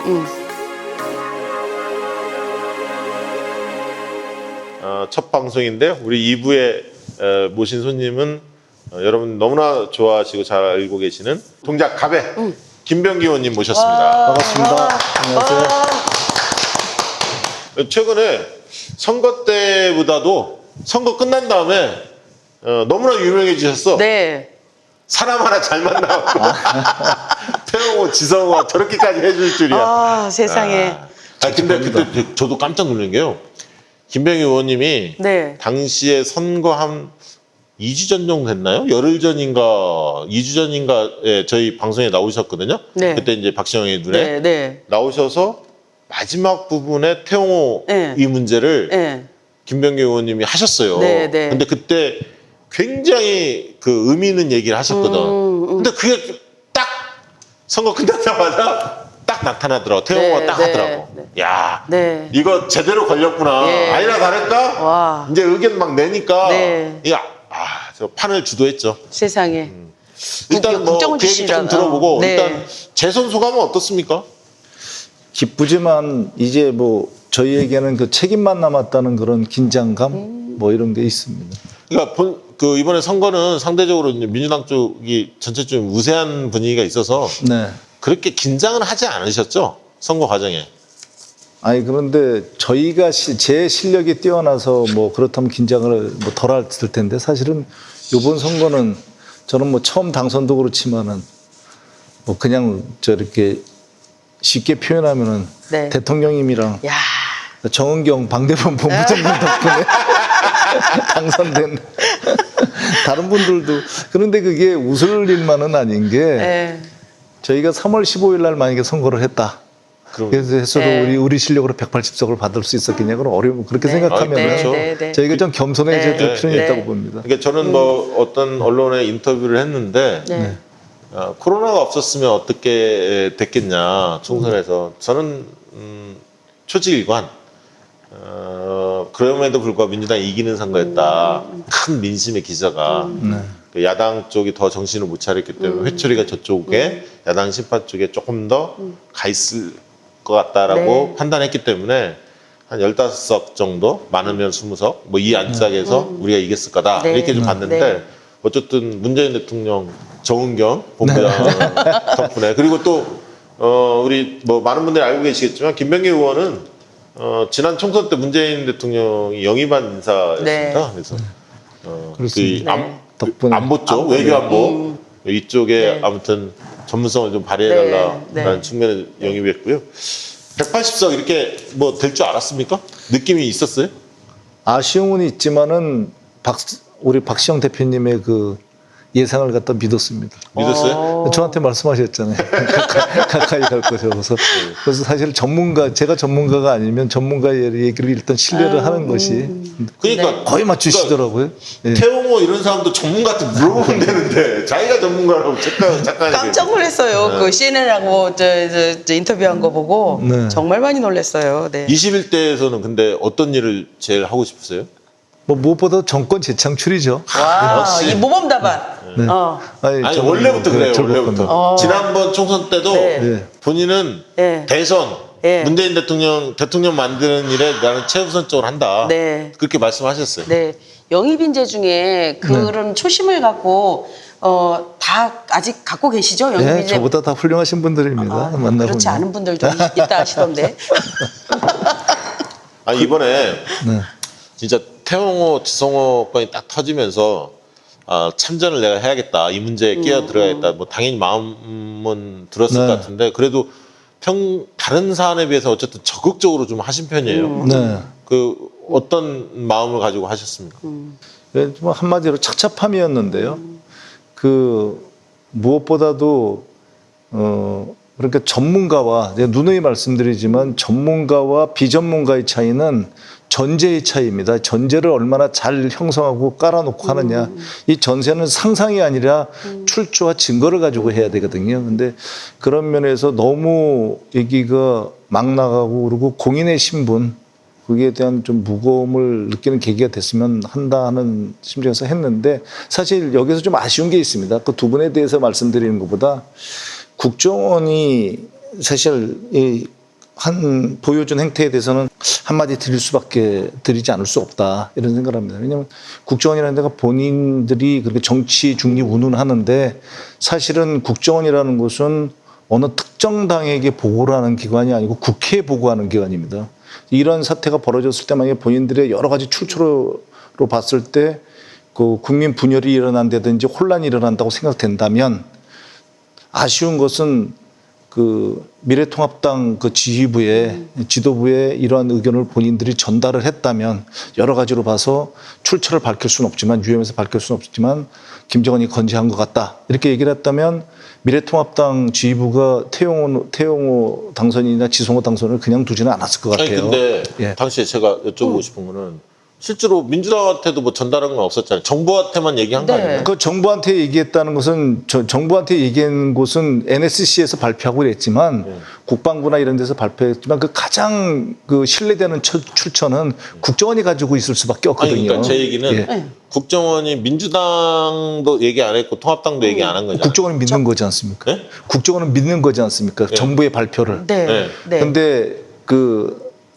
야당 또는 뭐 더 좋게 얘기하면 태용호나 일부 사람들, 이 당선인의 일부 분들, 지성호나 일부 분들이 전혀 반대되는 얘기를 하고 있지 않습니까? 그러니까 그럴 나는 때는 그러니까 국정원이 그렇게까지 해줬으면 더 좋을 뻔했다라고 말씀하시는 거죠? 그렇습니다. 그러니까 그 어느 특정의 당이 아니고 국회에 대한 권위와 국회를 신뢰하고서 국회에 보고를 해야 된다는 근데 뜻입니다. 그거를 제가 한번 잘 몰라서 여쭤볼게요. 그거를 만약에 국정원이 지금의 통합당이 지도부가 당시에 거의 붕괴된 상태인데 네. 총선 직후에 왜냐하면 황교안이 그만뒀으니까 원내대표 막 선거 이제 막 준비하는 시기고 이 와중에 네. 과연 국정원이 통합당 쪽에 뭘 얘기를 하면 네. 오히려 지금의 통합당 그 당시의 통합당은 국정원 정치에 개입한다고 판단했을 겁니다. 아마 저는 그래서 어떤 거냐면 이게 거꾸로 통합당이 국정원한테 요청을 해서 좀 들어보자라고 하는 게 순서가 맞지 않나요? 제가 궁금해서 여쭤보는 거예요. 윤상현 외통위원장이 요청을 했죠. 그거 꼭 만났나요? 물론 개인적으로 물어봤습니다만 서훈 원장이 답을 해주질 않았거든요. 아 개인적으로 그냥 물은 거군요. 그런데 그러니까 아쉬운 게 그런 거죠. 그러니까 신뢰관계가 형성이 돼 있다면 그게 뭐 닭이 먼저냐 달걀이 먼저냐는 중요하지 않다고 봅니다. 어쨌든 그 국정을 운영하는 중요한 파트가 국회거든요. 그럼 국회는 그런 보고를 해야 된다. 왜냐하면 언젠가 정권은 바뀝니다. 그러면 민주당에 보고 안 그러니까 저는 해도 되는지. 아쉬운 게 통합당이 이제 만약에 지도부가 이제 제대로 들어서고 네. 이렇게 됐을 때 나중에도 이런 유사 사태가 있을 때 예를 들면 당이 입장을 내야 하는 거 아니냐 이거예요. 예를 들면 태용호나 지성호가 저렇게 막 얘기하면 신중해라. 정확히 알아보고 대처하자. 이건 니네 둘만의 문제가 아니다. 당의 전체에 누가 될 수도 있다. 잘못 판단하면 이렇게 누군가는 그런 문제에 대해서 제어할 수가 있어야 하는데 그런 근거를 국정원이 줬으면 훨씬 좋았을 거죠. 왜냐하면 네. 국정원이라는 것이 저는 본인들이 당을 선택하면 안 됩니다. 네. 그러니까 본인들이 어떤 것을 선택하면 안 된다는 거죠. 본인들은 본인들에게 주어진 임무에 충실해서 국회에 보고를 할 의무가 있다면 이거 문제가 있다 이거 그럼 정보위에라도 보고를 했어야 된다. 아니 그러니까 그게 전 동의하고 국정원이 그렇게 했으면 좋겠고 정보위 같은 경우가 빨리 열렸어야 하는데 이게 권력 이양기였단 말이에요. 총선이 20대 국회에서 21대 국회로 이 지금 넘어가는 국면이었기 때문에 예를 들면 20대 국회에 있었던 사람들도 막 이제 선거 끝나자마자 퍼져 있고 뭐 다 그랬거든. 네, 네. 이게 약간 그런 공백 상태에 사실 벌어진 시기거든. 그러니까 이럴 때는 사실은 당에 구심이 있거나 당에 구심이 없을 때는 중진들이 중심을 잡아줬어요. 사실. 우리 이제 예를 들면 민주당 쪽도 그럴 수도 있거든요. 어느 시점에 그럴 때 지도부가 붕괴했을 때라도 중심이 있어야 돼.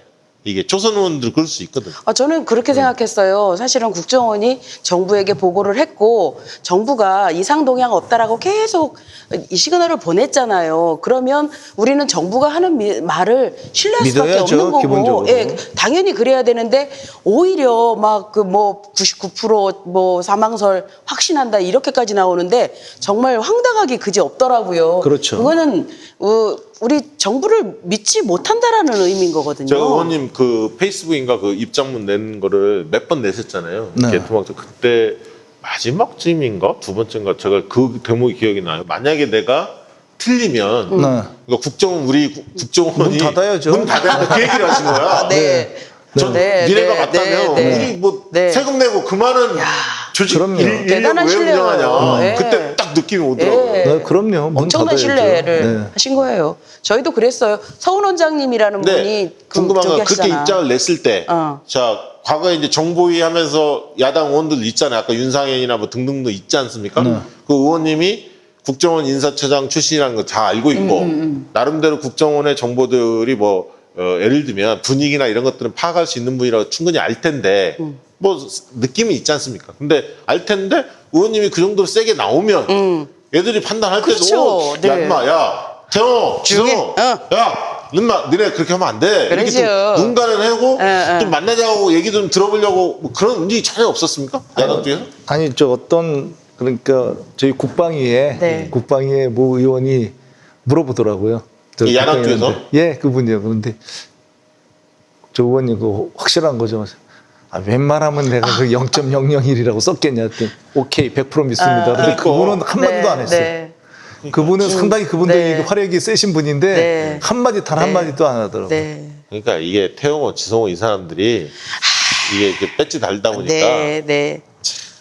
근데 요게 지금 국방이나 정보에 배정될 가능성이 있습니까?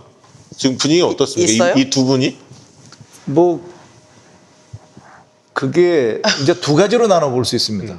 한 가지는 이분들이 네. 그 사실은 상임위가 네. 이분들이 정보이나 국방위 말고도 네. 얼마든지 본인들의 뜻을 펼칠 수 있는 상임위가 있거든요. 네. 그래서 그런 데서 그리고 무엇보다도 사실은 전공이 아니잖아요. 네. 이 분야가 그러니까 국방이나 정보위가 이분들의 전공이 아닙니다. 그러면 이분이 북한에서 태어났을 뿐이지. 제가 말씀드렸잖아요. 눈이 북한 출신이시지. 네. 네. 그래서 굳이 소모적인 논쟁을 일으킬 필요가 없다. 두 번째는 이분들이 만약에 그럼에도 불구하고 이 분야에 만약에 배치가 강행이 된다면 국방이나 정보위에서는 아마 보고를 최소화할 겁니다. 그러면 결과적으로 보고가 최소화되면 그거에 대한 아쉬움과 이런 거는 아마 야당 쪽이 훨씬 심해질 가능성이 있다. 근데 여기에서 변론으로 다시 자꾸 이제 국정원 얘기를 하게 되는데 국정원에서 이분들이 귀순했을 때 철저한 조사를 했냐? 당연히 철저한 조사를 했다면 이분들이 정보위나 예를 들어 국방위에 오는 곳이 자신할 정도로 철저한 조사를 했냐? 여기에 대해서 국정원이 답을 해줘야 됩니다. 그렇죠. 예. 그런데 자신 없다 이러면 하지는 않겠지만 국정원 비난 받아야죠. 근데 입장은 안 낼 거 아닙니까? 상식적으로 국정원 스탠스. 왜냐하면 잘 모르니까 안 낼 네. 겁니다. 네. 국정원이 사실 그 당시에 2016년 그 당시에 했을 때 그 적어도 그러니까 태 당선인 같은 경우에는 조사가 철저했는지 그런가에 대한 얘기가 계속 나오고 있거든요. 그 당시 이제 정권에서 활용한 측면이 크다 보니까 제대로 조사 안 했을 그런 수도 거에 있다. 대한 불안감들이 계속 나오고 있는데 거기에 대해서 앞으로도 대답을 안 할 겁니다. 왜냐하면 그런 저 대답을 안 하는 게 최고거든요. 근데 만약 잠수 타는 제가 게. 이렇게 하면 여쭤. 그러니까 통합당의 분위기가 지금 두 분을 정보위나 국방위 그럴 것 같지는 않아요. 솔직히. 그쪽으로는 안 될 것 같죠? 그런 거를 하면서 굳이 얻는 실익이 정치적 네. 실익밖에는 없거든요. 아니 정치적인 본인들 외통위 것도 그렇고. 간다고 또 그렇게 기사 나왔던데요. 근데 외통위 가서도 외국은 가시면 안 되는데. 태용호 당선자 같은 외통위 가고 그거는 뭐 본인 나름대로 전문성이 있다 이렇게 주장할 수도 있겠네. 근데 외국에 가는 건 변론의 문제입니다. 뭐 더 이상 말씀은 안 드리겠습니다. 솔직히. 네. 정보위하고요. 네. 국방이 이런데 이제 지원하게 될 여야 의원들 있고 특히 이제 민주당 의원들, 초선 의원들 계실 텐데요. 네. 좀 하고 싶은 말이 있다면 뭡니까? 그래서 뭐 상임위 모든 상임위가 마찬가지겠지만 이 안보 분야 상임위는 여야를 떠나서 오로지 12회 잣대의 최우선을 국익에다만 둬야 네, 됩니다. 네. 그래서 이 국익에다에 두면서 깊이 인식해 주셨으면 감사하겠다. 네. 그리고 입이 좀 무거워야 돼. 저는 안 될 것 같아요. 예, 그런 것도 있지만 좀 무거워야 할 것 같아. 이런 것도 있습니다. 반대로 정보위나 국방위에 속한 기관들 중 일부는 분리하면은 비밀이라는 그 방패를 내세워서 보고나 책임을 회피하려 드는 경향이 있어요. 그래서 이 비밀은 철저하게 준수하시되 비밀을 안 잡히기 위해서 이 감성적인 비밀파리에는 현혹되지 마십사 하는 부탁도 함께 드리고 싶습니다. 우리 정부의 문재인 정부의 외교 안보 전략의 핵심 포인트가 있다면 뭡니까? 성과가 있다면 또 뭐고? 한마디로 말씀드리면 남북 간 화해 협력과 그 한반도 비핵화죠. 뭐 그거를 우선할 수 있는 뭐 그 안보 전략은 없습니다. 근데 지금 분위기는 어때요? 남북 문제 지금 그 현재는 교착 상태인데? 조금 소강 상태이지만 잘 아시다시피 지금까지 그 문재인 정부 들어와서 이루어내준 성과만으로도 다른 정권에서 10년, 20년 한 것보다 훨씬 더 많은 성과를 냈으면 사실 너무 성과가 이 속도가 빨라서 걱정할 정도로 성과를 냈거든요. 지금 뭐 다소 소강기를 하더라도 그렇기 때문에 우리가 너무 조급하지 않았으면 좋겠다. 지난 2년간의 성과가 너무 잘했던 거지 지금이 못하고 있는 게 아닐 수 있다는 생각을 항상 하셔야 되고, 그리고 혹 주위에서 이게 무슨 일이 될 것처럼 이렇게 소위 바람을 잡을 수 있거든요. 그럴 때 이 중심을 잘 잡아야 된다. 그래서 저희가 한 거에 대한 이런 기초 위에서 잘 되면 잘 되는 대로, 안 되면 안 되는 대로 긴 호흡으로 가면서 다음 정권에 우리가 바톤을 넘겨야 된다. 왜냐하면 북한이 우리의 조급함을 갖다 종종 이용합니다. 그러다 불리하면 그 조급함을 이유로 해서 빠져나가기도 하거든요. 그런 것에 대해서 빌미를 줘서는 안 된다. 우리가 또 이제 그 선거라는 게 늘 있으니까. 그렇습니다. 그러니까 이제 선거를 앞두고 불리하면은 너희 3년 후에도 똑같은 얘기 할 수 있어. 근데 제가 이렇게 한번 여쭤볼게요. 네. 트럼프가 재선이 되느냐 안 되느냐에 따라서 또 약간 달라질 수도 있는 거 아닙니까? 네. 사실 그렇죠. 개인적으로 재선 가능성 얼마나 봅니까? 트럼프요? 네. 그건 제 전공이 아닙니다. 아니 그러면 트럼프 대통령이 재선을 하기 위해서 북한과 그 다시 화해 모드로 갈 그 확률은 얼마나? 하고도 뭐 전 남는다고 봅니다. 특히 지금 대선이 제가 11월 초로 알고 있는데 지금쯤 네. 제가 상상을 해본다면 네. 혹시 미국과 대화에 북한이 응하지 않을까? 뭐 혹시 뭐 예를 들면은 지금 코로나 이런 게 있으니까 북미 간의 화상 대화라든지 이거 순전히 제 상상입니다. 네. 이거 뭐 그 확대 해석 절대 금지입니다. 근데 네. 그럼 화상 대화나 이런 걸로 해가지고 하면은 서로 간에 쉽게 돌파하고 서로 간에 얻을 수 있는 거를 갖다 다시 한번 끈을 갖다가 놓지 않을 수 있지 않을까? 이게 참 그런 이게 생각이 어려운 듭니다. 문제예요. 그러니까 그 모 실장을 만났는데 최근에 어쨌든 바이든이 만약에 집권에 성공하면 굉장히 어려워진다. 더 강경책이 될 수도 있습니다. 그래서 트럼프가 되는 게 한반도 평화에는 맞는데 또 트럼프가 네. 미국 국내에서 하는 걸 보면 네. 참 네. 점점점 해서 참 우리가 참 네. 어려운 상황에 네. 처해 있다라는 느낌이 좀 네. 들고요. 알겠습니다. 우리 북한은 뭐 특이 조항이 지금 있는 건 없죠? 뭐 특이 동향은 없지만 저 북한이 그 북핵 문제 이런 거에 대한 거는 저희가 신중하게 전략을 짜야 된다. 왜냐하면 북한은 사실 우리가 북한을 단순한 괴뢰 집단 이렇게 생각하는 것도 있지만 국가 통치 체계가 유지되는 그 국가이기도 하거든요. 이게 뭐냐면 미국의 지금 현존하는 국가 중에서 미국의 강압 전략에 맞서 가지고 그 역강압 전략이라고 그러거든요. 자기네들도 강압 전략으로 맞서서 핵과 운송 수단을 개발한 그 핵을 운송할 수 있는 수단을 개발한 때 거의 성공한 유일한 국가입니다. 이런 국가가 이 핵을 쉽게 포기를 할 리가 없고 만약에 포기를 시키려면 상당한 대가를 지불해야 됩니다. 그렇다고 해서 그럼 북한이 핵을 쓸 수 있느냐? 누구는 뭐 그럽니다. 뭐 초토화 전략, 뭐 순진한 얘기입니다. 그러니까 핵은 쓸 수 있는 무기가 아니거든요. 그럼 이 핵을 가지고 어떻게 활용을 할 것인가 이런 거에 대해서 우리가 그러니까 북한 문제에 대해서 그러니까 우리가 몇 년 내에 2, 3년 내에 뭐를 갖다 이룩하겠다, 뭐 이루어내겠다 이런 생각을 해서 제가 다시 말씀드리지만 호흡을 길게 해야 된다. 한 말씀만 더 드리면 김정은 입장에서 보면 독재국가 이런 그러니까 전체주의 국가죠. 전체주의 국가에서는 가장 중요한 게 그 독재자의 신변 안위지 국가의 안녕이 아닙니다. 그래서 만약에 필요하다면 핵을 써서 우리나라 뭐 어느 나라에 핵을 써서 북한 인민이 북한 그 주민이 2천만 명이 죽어도 할 수 있어요. 그런데 그 전제 조건이 어떠한 경우에도 자기가 안 망해야 됩니다. 자기가 망할 것 같으면 이 무기 절대 안 쓰거든요. 그렇죠. 쓸 수 없다는 겁니다. 실현 가능하지 않아요. 그렇습니다. 네. 태영호, 지성호 당선자한테 정말 그냥 동료 의원으로서 당부하고 싶은 말이 있다면 뭐가 있습니까? 이미 이제 4년을 같이 보내셔야 하는데 싫든 좋든. 뭐 제가 이제 똑같은 그 의원님한테 이렇게 말씀드리는 게 적절할지 모르겠지만 말씀을 드리면 선배 의원이시. 항상 말씀하신데 신중에 신중을 기해 주셔라. 그러니까 다른 의원들보다 더 신중에 신중을 기해 주셔야 된다. 본인들의 입장이 특별한 그런 입장이기 때문에 그 주목받는 것보다는 그 주목받는 것에 대한 그 부담과 이런 걸 잊지 마셔라. 이렇게 말씀드리고 싶습니다.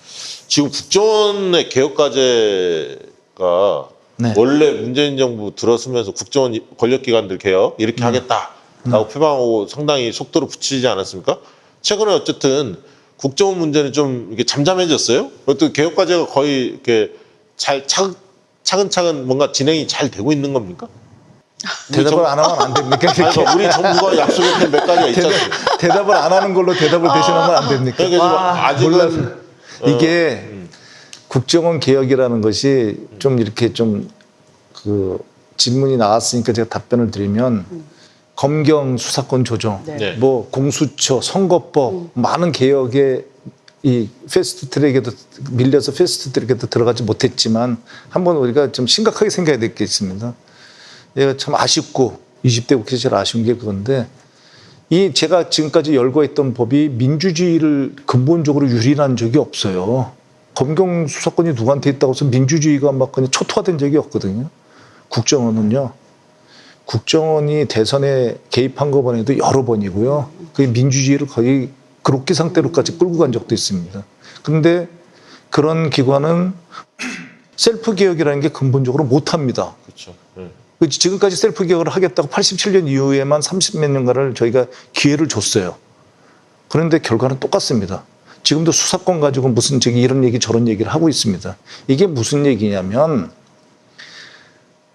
국정원 개혁에 대해서 국정원에 대해서 잘 아는 사람들이 개혁을 해야 되는데 이게 존재하지 않는데 내부 출신 아니면 별로 없다는데 문제가 있는 거예요. 아는 사람이 별로 없는 거죠. 그러면 이거는 국회에서 통제를 해야 됩니다. 예. 국회에서 통제를 할 때 어떻게 하냐면 소프트웨어적인 개혁과 하드웨어적인 개혁을 나눠야 되는데 하드웨어적인 개혁이 국정원법에 대한 전면 개정입니다.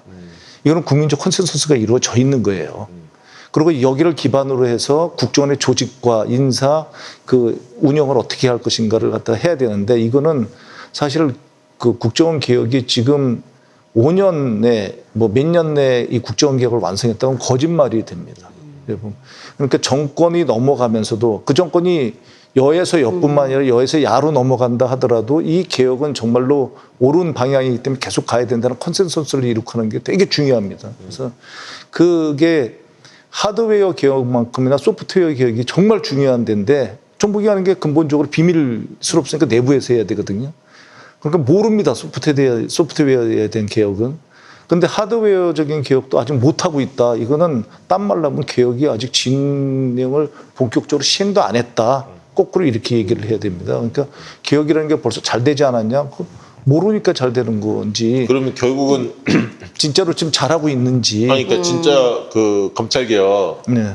그 이제 공수처, 네. 그 다음에 이제 검경 수사권 조정 해서 이제 예를 들면 하반기에 이제 드라이브를 걸 텐데, 네. 그 다음에 이제 언론 개혁의 과제도 많은 지지자들이 당원들이 관심이 있고, 그 못지않게 지금 말씀하신 대로 국정원, 그 다음에 군 개혁. 네. 이런 데들이 차곡차곡 이루어져야 돼요. 그 다음에 이제 또 뭐 민생개혁 할 것도 많습니다, 사실은. 네. 그래서 180석을 몰아준 의미를 이제 살려야 하는데, 어쨌든 그 김병기 의원님이 지금 계신 이유가 사실은 민주당 내에서 그 전문가가 뭐 사실 김병기 의원님이 하셔야지, 이 문제는. 이건 굉장히 아주 일반적인 수준에서의 저는 네. 이제 시민의 입장에서 국정원을 바라봤을 때 느끼는 감정이거든요. 그 뭐냐면 서울 원장님 들어간 이후 국정원장님 되신 이후에 국정원이 사회적으로나 무리를 일으킨 적이 저는 단 한 번도 언론지상에서 본 적이 없어요. 그렇다라고 하면 예전에 국정원이 가졌던 그런 그 정치 고관여 이런 것들에 대해서는 이제 국내 정치 개입. 국내 정치 네. 개입에 대해서는 이제는 손을 놓은 거 아니냐라는 게 저희 생각이거든요. 네.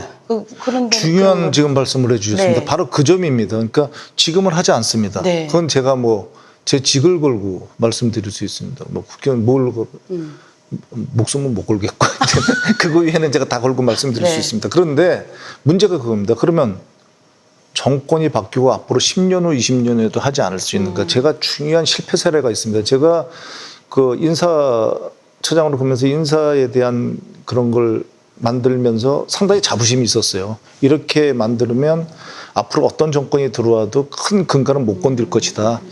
사실 그 2008년도에 정권이 바뀌고 그게 단 3개월 만에 무너지더라고요. 그걸 갖다 속수무책으로 바라봤던 기억이 있습니다.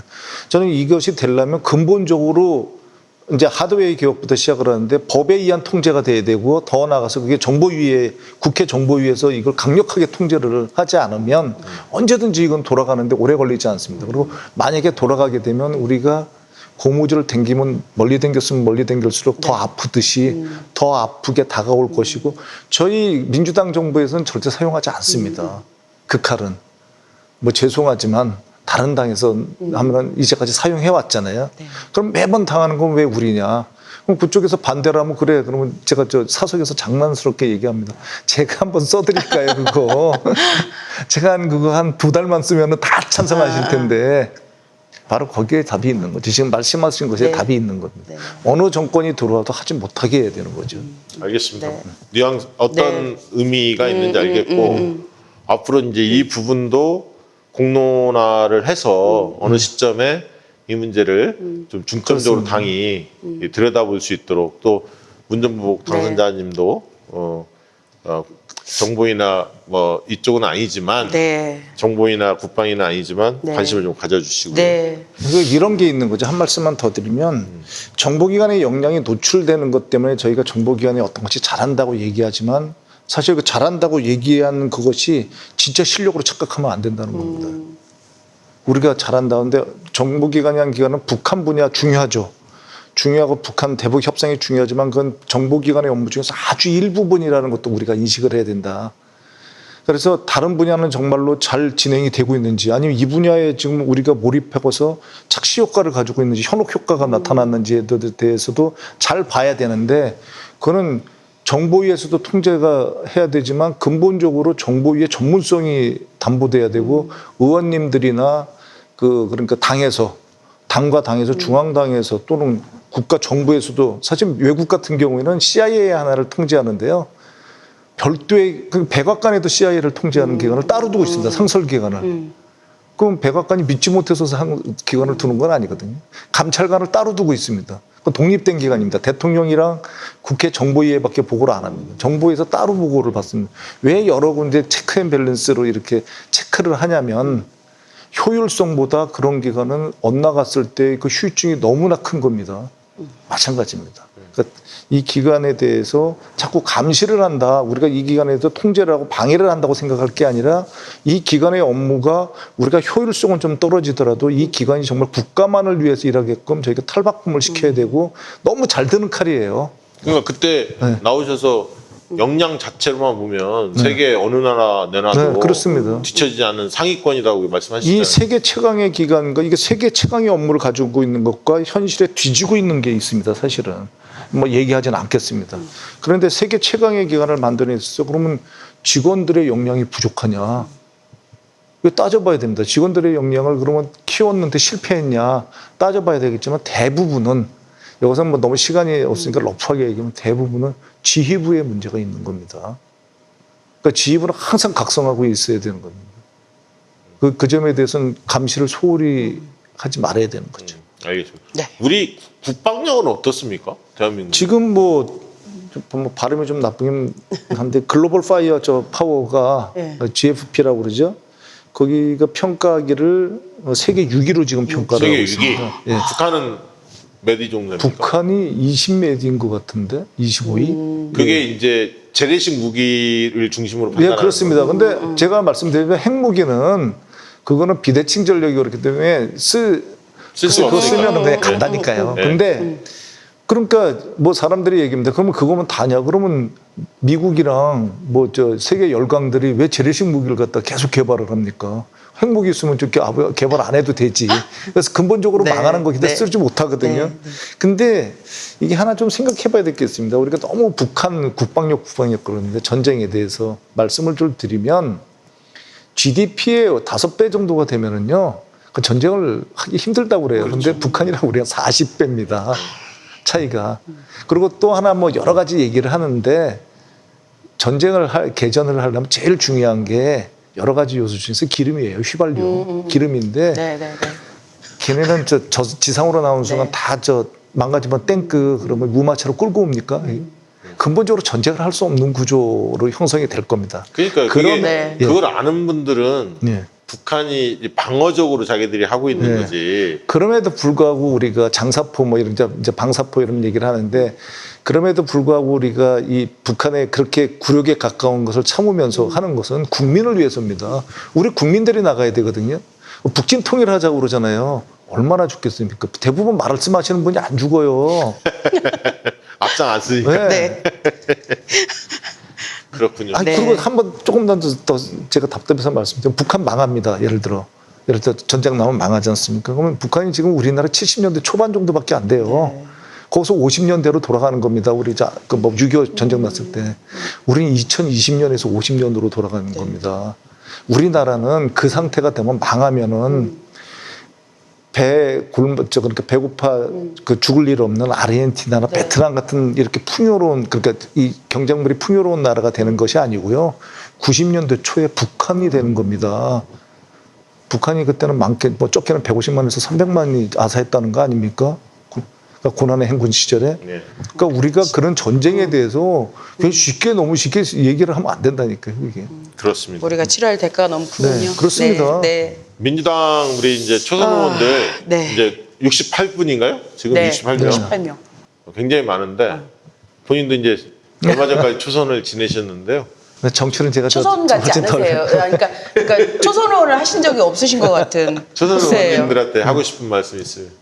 글쎄요, 제가 뭐 얘기할 그런 주제가 되는지 모르겠습니다만, 뭐 정치를 시작하기로 결심한 동기들은 모두 다를 것입니다. 그죠?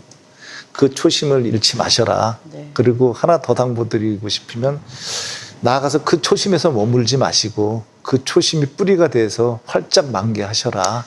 이렇게 꼭 말씀드리고 제일 싶습니다. 힘들었던 거는 뭡니까? 초선 생활 4년 동안 지난 임기 그 의정활동 하시면서 뭐 힘들었던 뭐 어떤 그런 또 인간적 고민이나 막 이런 거 있었습니까? 지역구나 중앙 의정활동 뭐 하시면서. 지역에서는 지역 활동 잘 못한다고 그래서 스트레스 받고 왜요? 중앙에서는 뭐 이른바 얘기하는 이제 뭐 국회의원 뭐 이렇게 일도 안 하고 뭐 이런 네. 얘기 들으면서 스트레스 받았는데 사실 그에 대한 변명을 좀 이 기회에 하면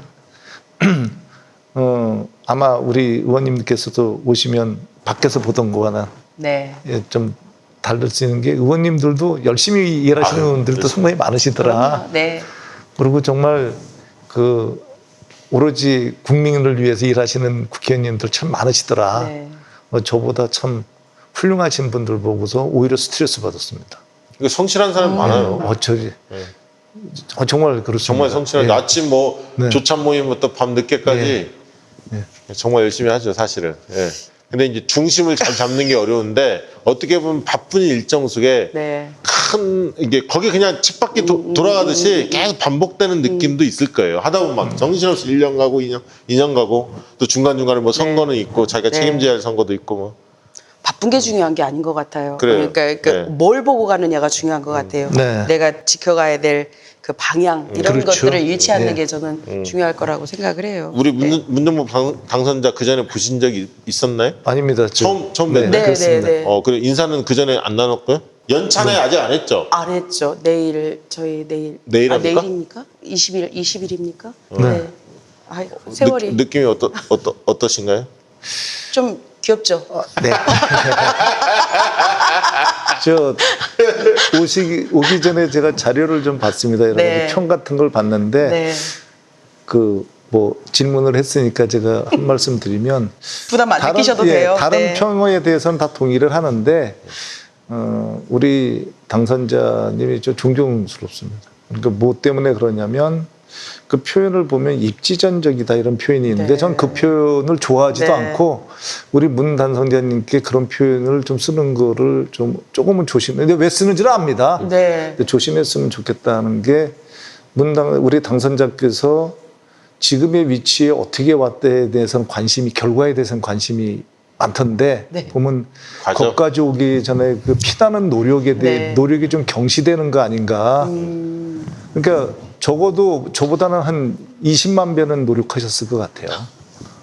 꼭 그렇지는 않아요. 아니, 이렇게 쭉 그걸부터 재정구 의원님부터 네. 이렇게 시작을 하셨던데 그 보면서 이런 분과 함께 이렇게 의정 생활하게 돼서 영광이다. 이렇게 부끄러워요. 제가, 네. 제가 사실은 그 의원님들 이렇게 만나보면 본인의 일보다 늘 대통령님을 중심으로 사고하는 의원이 대표적인 게 김병희 의원님이시고요. 네. 우리 감사합니다. 문정복 당선자님은 어떤 생각이 들었냐면 굉장히 유쾌해요. 그러니까 긍정의 에너지 이런 게 느껴져요. 늘 보면. 그래서 그 얼마나 고단을 갖다가 그 긍정 에너지로 바꾸셨습니까? 제가 천성으로 조금 천성적으로 네. 좀 그래요. 명랑하고. 네. 그래서 어디 그 연찬회 이런 거 사회 뭐 추천하면 추천 좀 해주십시오. 꼭 하겠습니다. 저희 이제 오늘 첫 순서로 오셨는데 저희 이제 그 앞으로 한 2, 3년은 해야 할 것 같아요. 아무래도 네. 대선 때까지는 해야 할 것 같고 또 많은 분들이 뭐 사랑해주면 더 길게 갈 수도 있는데 어쨌든 김용민 TV 네. 박시영의 눈으로 시작했는데 우리 이제 김용민 앵커께도 굉장히 감사를 드리고 우리 김용민 앵커가 잘 뒷받침해 주셔서 지난 총선에서 어쨌든 많은 사랑을 좀 받았던 것 같고요. 어쨌든 박시영 TV가 이제 독자적으로 활동을 하게 됐는데요. 뭐 덕담 한마디 어떤 역할을 해줬으면 좋겠습니까 저희가? 남이 보지 않는 곳을 보고 그 가지 않는 길을 가시고 그리고 할 말을 있으시면 할 말을 할 때 품격 있게 그렇게 할 말을 하는 최고의 그 시사평론 TV가 됐습니다. 아이고 감사합니다. 저는 오늘 나와서요 조금 네. 당황스러웠던 게 네. 아, 내가 박시영 코드를 아직 못 맞히고 있구나라는 거를 느꼈어요. 제 코드가 어떤 코드입니까? 이제 무조건 우리 편이 최고야라는 코드잖아요. 아니 난 그건 아닌데. 아까도 그러더만. 근데 좀 제가 노력해야 되겠다. 박시영한테 잘 보이려면 박시영 코드를 더 열심히 에이 공부해서. 아니 저하고 꼭 코드를 다 맞출 필요는 없고 당황했어요. 우리 저 문정복 당선자님하고 잘 맞을 거예요. 호흡은 잘 맞을 네, 거고. 잘 맞으실 것 같아요. 생각을 약간씩 달라도 돼요. 그래야 또 재밌지. 생각이 다 똑같으면 뭐 혼자 하는 거죠. 예, 그리고 아니 저는 그렇게 생각합니다. 그러니까 그 의원님들도 많이 접해 보니까 의원님들이 어떤 생각 갖는지도 알고 있는데 속속들이 아는 건 아니잖아요. 그러니까 문정복 당선자님께서 이제 의정 활동 하시다 보면 밖에서 보는 거하고 또 안에서의 네. 고충이나 고민들이 네. 있거든요. 그거를 또 많이 들려주셔야 네. 또 밖에서 바라보는 사람들이 네. 또 편협함도 있을 수 있거든요. 네, 네. 왜냐하면 저는 민심을 잘 알아야 하고 두 번째는 여의도 정치도 잘 알아야 한다고 봅니다. 그래야 솔루션이 합리적으로 나와요. 이게 민심에 기초하되 네. 여의도에서 이게 어떻게 받아들일지에 대한 것도 정확히 판단해야 사실은 전략을 세울 수가 있거든요. 그런 측면에서 문정복 의원님의 앞으로 네. 역할이 굉장히 크시다. 네. 많이 가르침을 좀 주시고요. 제가요 여의도에서 나오는 아주 따끈따끈한 얘기들을 우리 박시영 TV에서 다 풀어놓을게요. 네, 그러니까 저기 좋아요 많이 눌러주시고 구독 많이 해주시고. 네, 그리고 네. 마지막으로 이제 그렇습니다. 구독자가 얼마 안 돼요. 아까 우리가 이제 이게 처음 만들다 보니까 네. 아름아름해서 이제 사전 구독자가 한 네. 9천여 명 되던데 우리 그래도 많은 분들이 좀 봐주시면 저희가 네. 힘을 낼 수가 있으니까 이번 주 내일 업로드 되고요. 또 수요일날 방송하고 목요일날 업로드 되는데 홍보 좀 많이 해주셔서 뭐 몇만 명 이렇게 될 수 있도록 좀 도움을 요청을 드리고요. 그다음에 이제 과거에 제가 홍보도 했었는데 제 책이 있습니다. 그 대통령을 만드는 정치 컨설턴트라고 토크쇼에서 만든 책이 있는데 오늘 뭐 화분도 이렇게 보내줬어요. 네. 그래서 뒤에 꽃도 있어요. 저희 이거는 네. 이제 저희 네. 집사람이 네. 보낸 건데 이 캐릭터는 너무 이거는 너무 제작- 인위적이야. 여기는 제작사가 심혈을 기울여서 만든 야. 캐릭터고요. 아무튼 책도 좀 많이 구입해 주시고 그걸 읽다 보면 정치 컨설턴트가 이런 거야? 정세 분석은 네. 이런 방식으로 네. 해야 하는구나. 전략은 이렇게 세우는 거구나. 라는 어떤 기본적인 내용들을 네. 좀 알 수 있는 그런 유익함이 있습니다. 좀 부탁드리고요. 네. 그러면 이번 주 수요일 날 내일 모레 7시에 고일석 더 브리핑 기자와 다시 찾아뵙는 걸로 하겠습니다. 오늘 어떻게 재밌게 유익하게 보셨는지 모르겠습니다. 아무튼 더 노력하겠습니다. 열심히 하겠습니다. 더 잘하겠습니다. 부족한 것은 우리 함께 만든다는 생각을 가지고 여러분이 함께 채워주시면 더더욱 감사하겠습니다. 감사합니다. 네, 감사합니다. 감사합니다. 더 잘할게요.